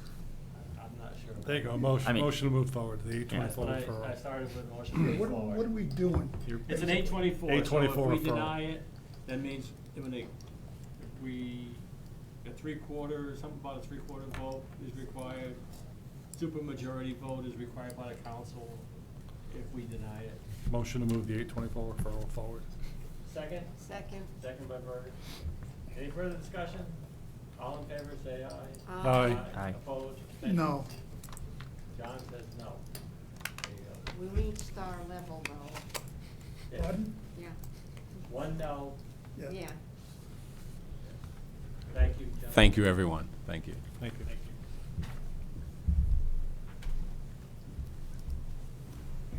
Special permit application number 22-1291, melting point welding fabrication, 543 Morgan Road, map 262, lot 20, light industrial, 2.1 acres. Manufacturing activities pursuant to town regulations, review. Is it ready for public hearing? Yes, it is. Have a motion to schedule Yes, you have a motion to schedule a public hearing. May 16th. Yes. Have a second, please? I'll second it. John seconds. Any further discussion? All in favor say aye. Aye. Opposed, abstentions? Town of Killenly allowing garages, number 22-1292, Town of Killenly allowing garages as the primary use in a rural development and low density zones only. A motion, please. I'll make a motion to schedule for a public hearing on May 16th. Second. Second by Berger. Any further discussion? All in favor say aye. Aye. Opposed, abstentions? Okay. Section 824, Town of Killenly review and comment on the affordable housing plan, review, discussion, action. Number 22-1293. I thought I read where we can either take the state's approach or we can make our own. What is it? Am I wrong? I misread something? The state told us that we could either incorporate it into our POCD or we create our own, but they're requiring every town to have something in writing by June 1st. Now, in the very beginning, everything we heard was gonna be July 1st, 2022, which made sense because it was the end of the fiscal year. But as we were reading through the state statute, it says June 1st, 2022. So, what staff did at that point is we went through the POCD, the section with housing, we went through the public response for our POCD, we went out to the public, we went out to a couple of our affordable housing places in town, basically Maple Courts, we spoke to the people there, we spoke to the people that ran it, and then through a survey that we gave everybody that lived there, we spoke to them, the residents. So, and then we spoke to individual contractors as we've been going through. But this is a requirement of the state. We need to have it in by June 1st. Okay, but I don't understand what's happening after the paperwork. What are we gonna do? Or what are we gonna be made to do? I mean, I read it and it just, So unless we're gonna have a lot of special meetings, we're gonna pretty much do whatever they've got already. Well, what's gonna end up happening is that, well, first off, it's the town council that has to approve this, that sends it through. And what we did is we adopted the goals that was in section 3.4, I believe, which is our housing section. And we adopted most of those action plans. We revised the goal a little bit because we're looking at what the state requirements were. So we included of all ages and inclusive of those with handicaps. So we included that. The big thing that we didn't have in our POCD that we have in this plan is our housing assessment of what we have right now. And our housing assessment of what we have right now means how many people are cost burdened by housing. How many, how many single residences do we have? How many apartments do we have? And that's what took up a long time of the plan, was gathering all that information together. At the end of it all, this is, right now, this is all part and parcel of Connecticut General Statute 8-30. It's 8-30G is what we call our exempt status. Right now, our exempt status on that, they say that you have to have at least 10% of affordable housing within the community. They're not talking about naturally occurring affordable housing like we have with secondary dwelling units. They're talking about some sort of government assistance, be it government assistance to build it, be it government assistance to the tenants by, rent vouchers, be it government assistance by first-time home buyer mortgages. Anybody who buys a house for a first-time home buyer and goes through USDA or the Connecticut Housing Finance Authority, that's considered affordable housing. That alone right now, the community is at danger of losing over 7% of that within the next 5 years. So under 8-30G, you are considered exempt if you have at least that 10%. Right now, this town of Kinley is at 10.35%. So what happens is when you go below the 10% underneath the state, somebody can come in and just say, I'm doing affordable housing, and unless we have very strong criteria of why we've turned it down, or we want them to, make changes to it, but they don't want to make changes to it, they can bring us into court. Okay, but is this somehow in part a consequence of we have been okaying subdivisions for a long time, and, perhaps the part of our regulations, at some point I thought we had that, if there's a subdivision, there has to be affordable housing somewhere in it, right? We have not gone that inclusionary route yet. Okay. And there is, one thing I did was a lot of research. I was gonna bring my stack. My reading stack is about 6 inches thick of what I've read through so far. And there is a mix rapport with the inclusionary housing. So that's kind of like a 50-50 if it really works or not. I know where I used to be working, that it never appeared to have worked when you tried to put it into a inclusionary. And that's what some educators are saying, and then you have other educators who are saying, well, we have to do it. So that's really a mixed bag on how people feel about that. So I'm going to interrupt you. Go ahead. So there are people that have been involved in this, and some of them have formed opinions about the efficacy of this program. Do we have the opportunity to be creative about maybe doing it better than? Absolutely. There's a book that that all my research has led me to. It's called Missing Middle Housing. And I'm just starting to get into it, just came in last week. And they show different ways on how you can go through and how you can, it doesn't all have to be the high rise, which doesn't fit in our community anyways. There's like duplexes, which we have in town, but if there was somebody to do it, like say if they came in under planned residential, the duplexes, we could say, this is kind of like what we want designed. I've actually been reading areas where they show you 9 steps that you should go through when you go through the affordable housing process. There's also design decisions that they make. And they can say the whole area can look upscale, but it could be the finishes within the house that make it affordable of a low market rate.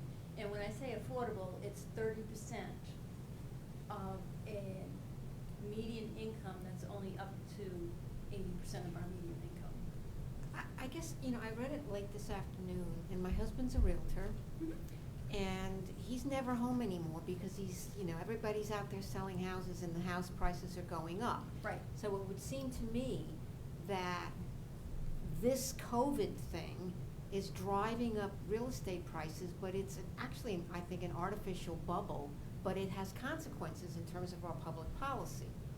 And so I'm wondering whether the folks, higher up the food chain on this issue are cognizant of the fact that we are in, no doubt, a temporary bubble, and that our actual position might be very different than what the current housing prices are showing. Well, that was part of the housing assessment that I had to do, and right now, I'm still getting reports in from realtors that have been kind enough to forward me information. Right now, I don't have the exact number for me. I believe the median value of a house is $197,000, but the median sale price is like $234,000. And median, of course, means that 50% of it is above it and 50% of it's below it. It's not the average, it's the median. So what's happening is that we're getting a lot of issues with that. And you're right, the housing prices have been going up. One of the things that they said, anytime you do an asking price, people are getting 102, 103% of their asking price. So they're always getting above their asking price because what we have on the marketplace is so little. One of the things that we did have is when Country Living at Westview opened up, which was a planned residential, you had a lot of people, single elderly people, moving out of a 2 or 3 bedroom house into their apartments, and then they sold their houses. So that gave a house, I don't want to say a housing glut, because it wasn't, but it gave houses that we had something available for somebody to buy. And that's part of the problem is too, we don't have places for some of our elderly to go, to move out of the house, because that's one of the things that we found out.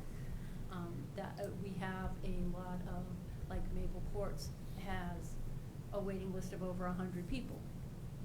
They said over 50% of it is elderly single females, and elderly single females haven't always necessarily been working outside of the home.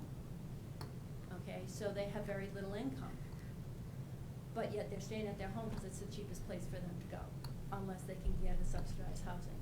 Or it's a young, single, handicapped person that is getting very limited assistance or very limited income.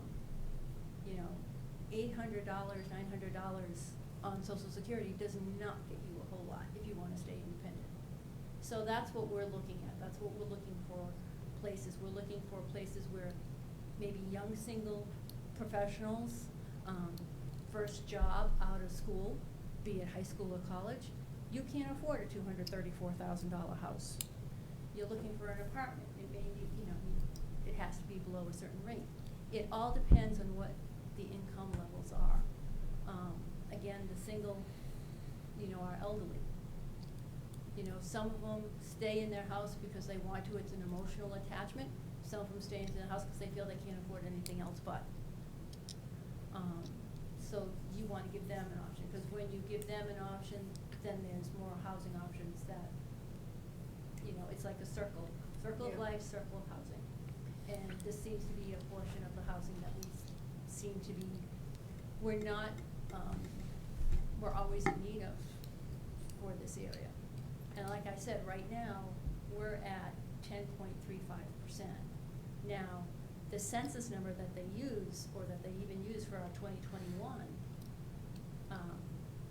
tally for that, and that chart's also in here, that was from the 2010 census.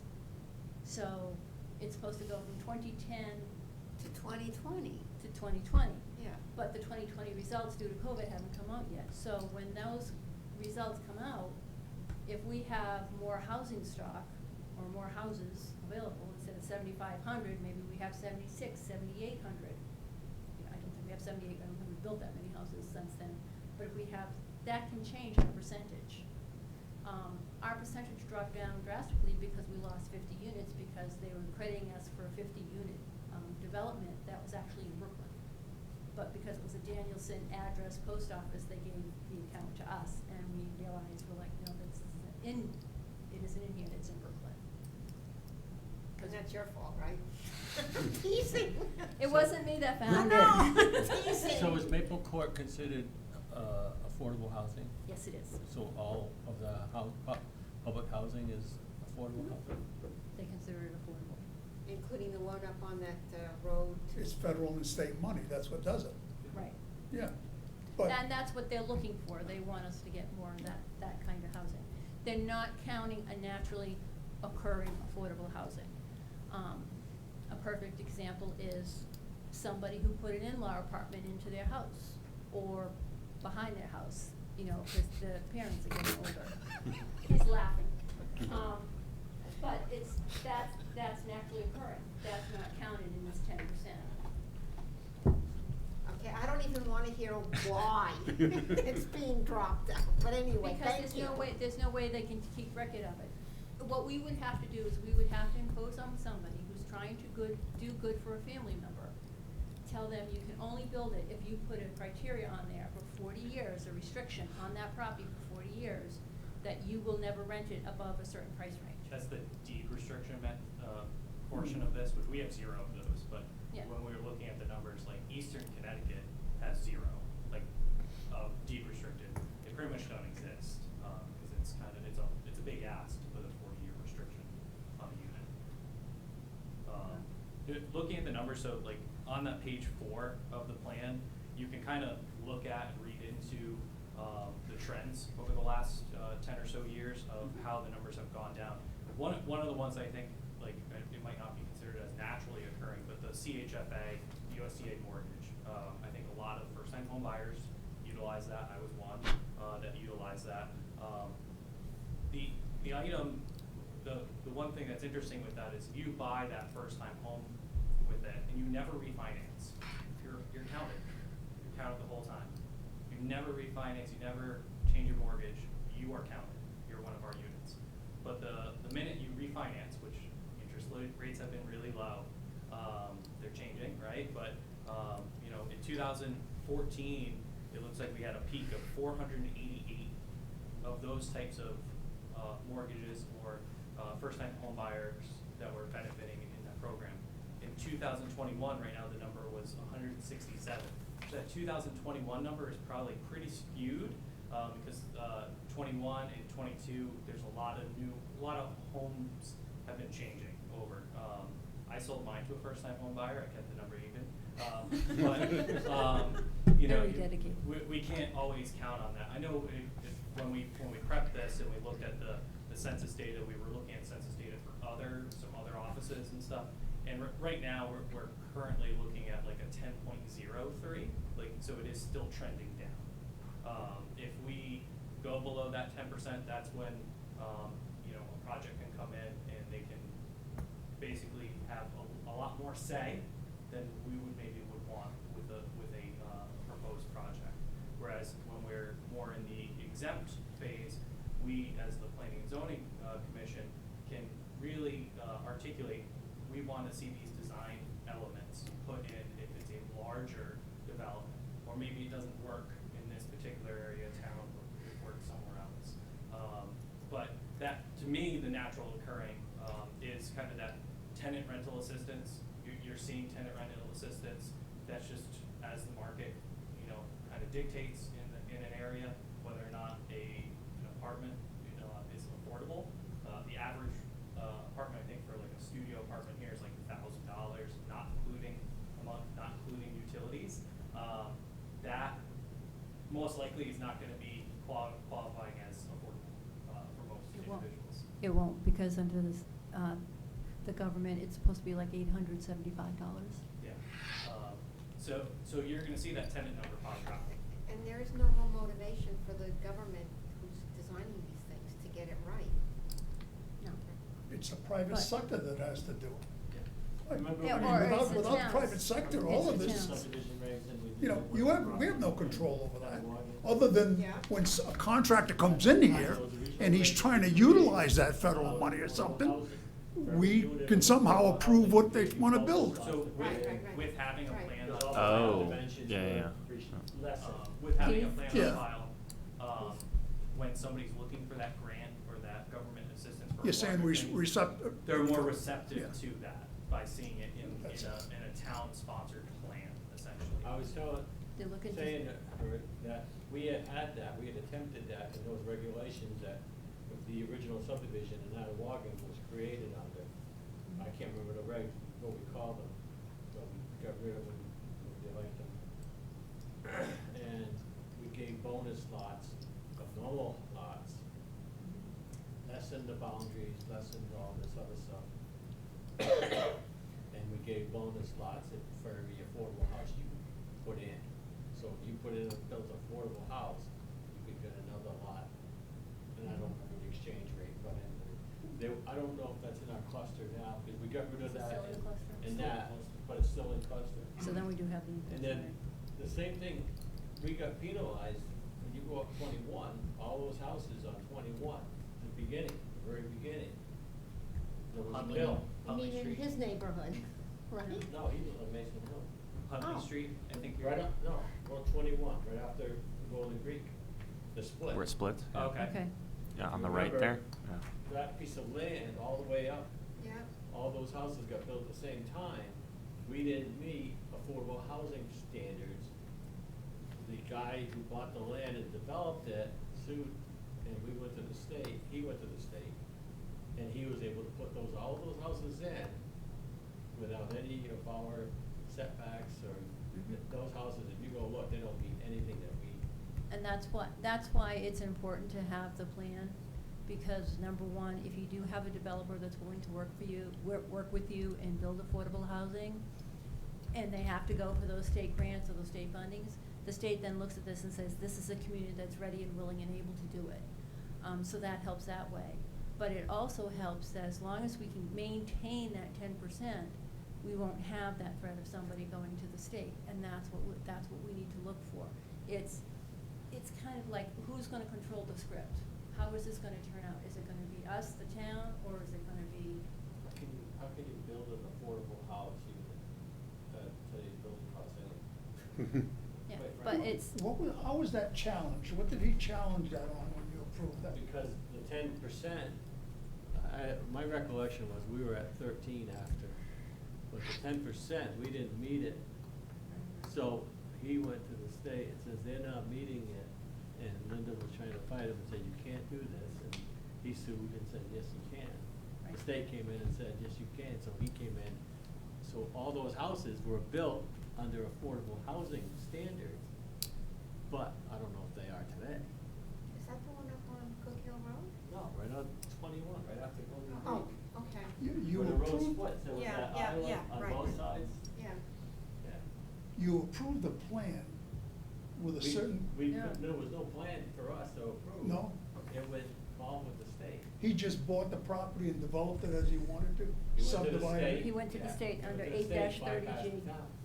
Because we didn't meet affordable housing and because he was building all affordable housing units, he bypassed town zone.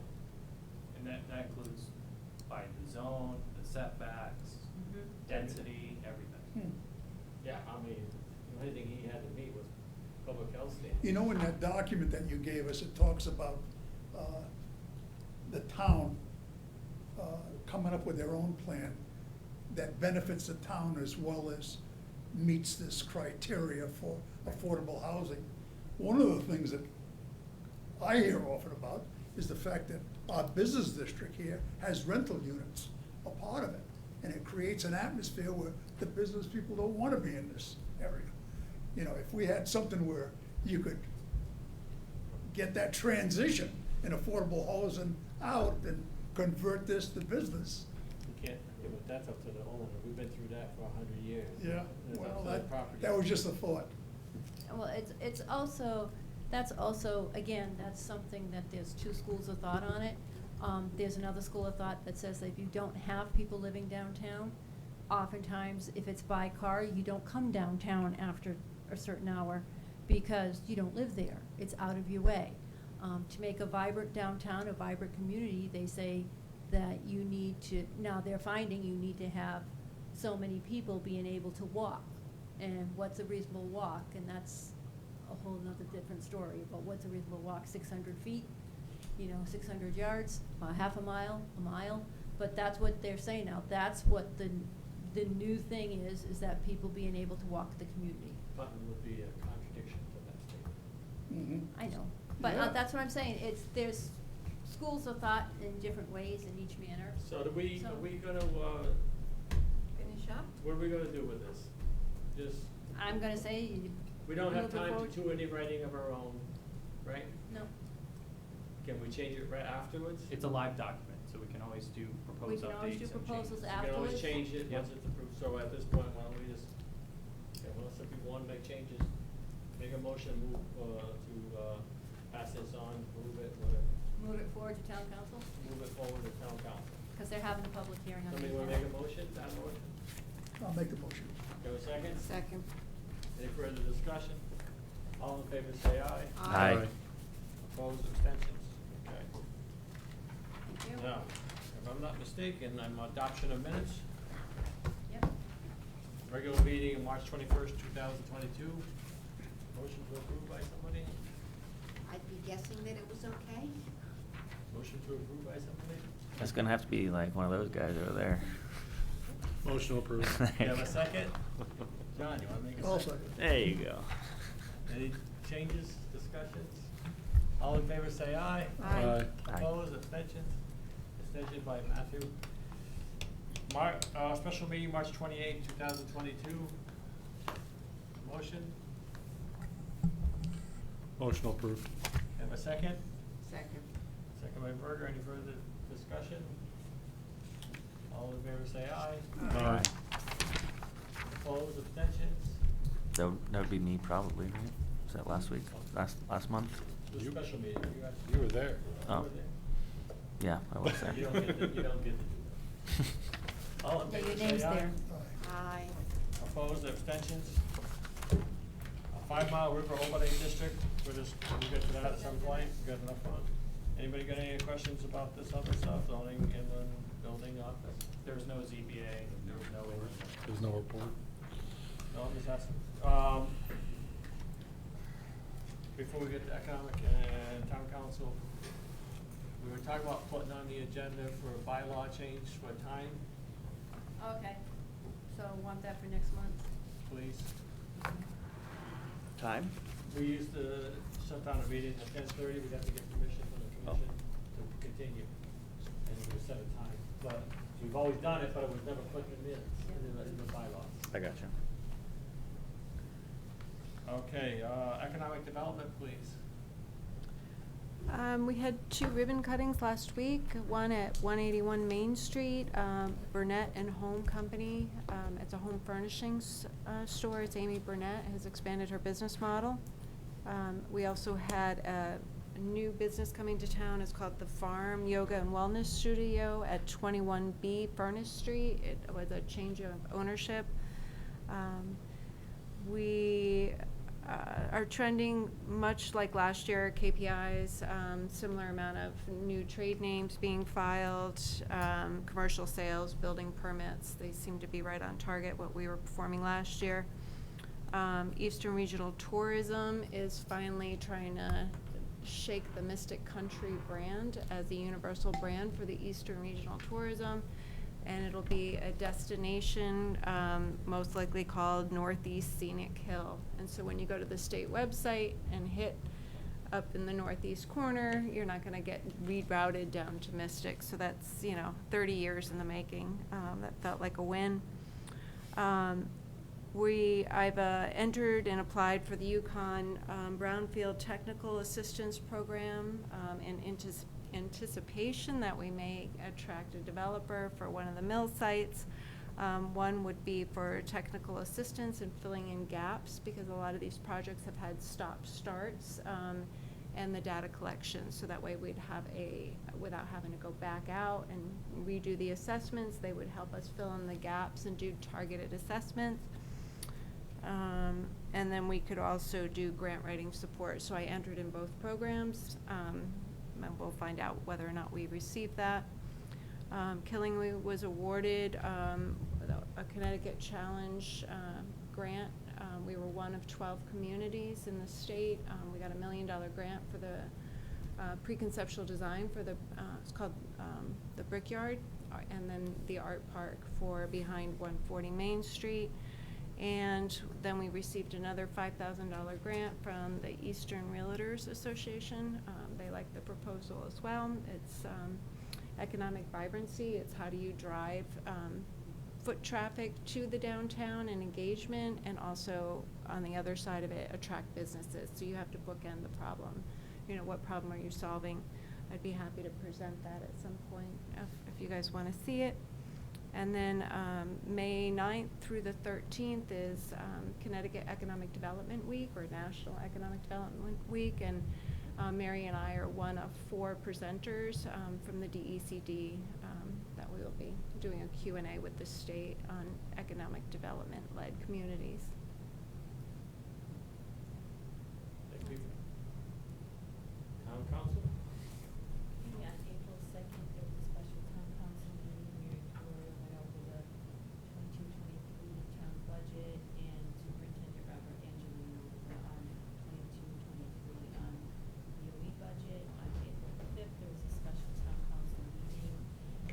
Matthew Wendorf was interviewed for the appointment to the Planning and Zoning Commission. And they let him back on? I don't know why, to be honest.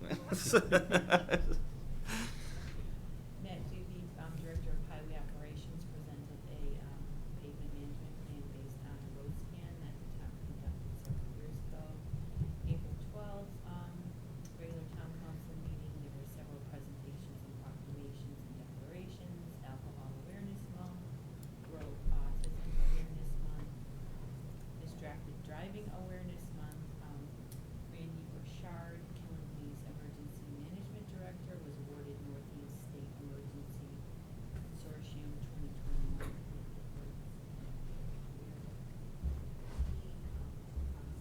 Medical Empowerment Group received Killingly's Park and Rec Volunteer of the Year because they volunteer at the bike night.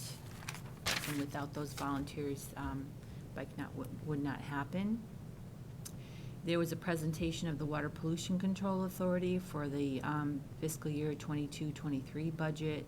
There's no increase in the sewage usage fee for the second year.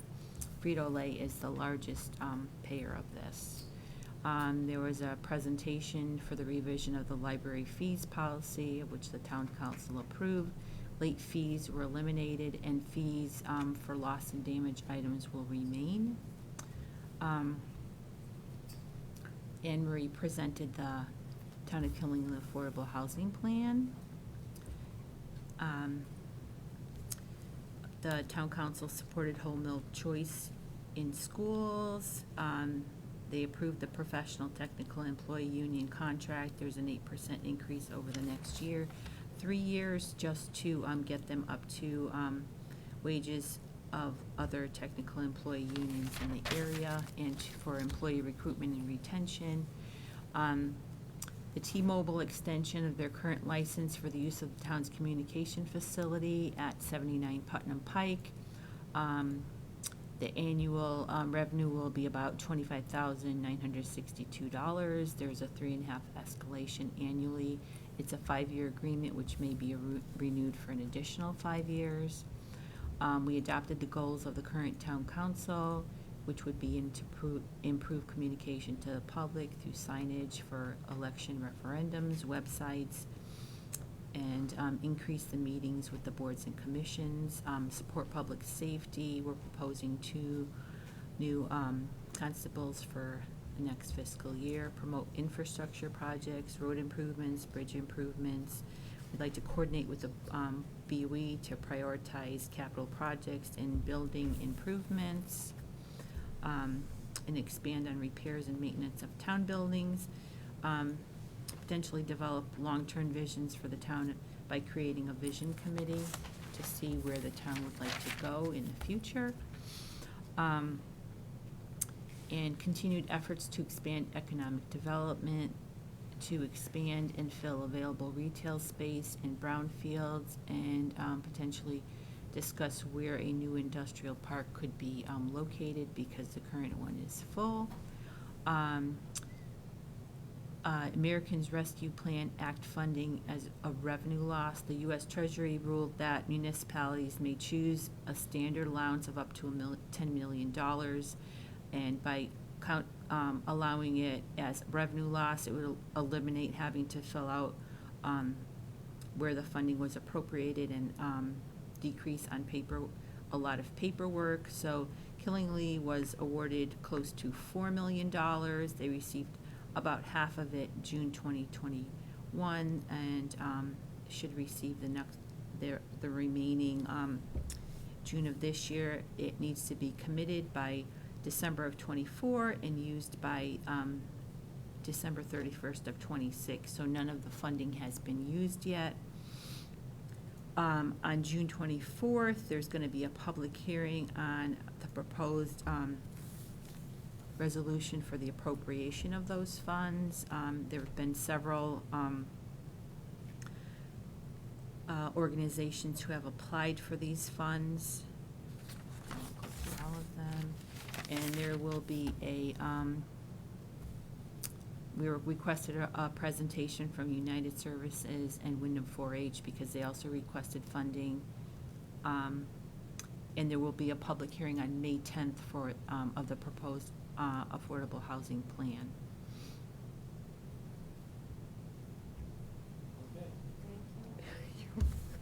I tried to talk really fast. Any people?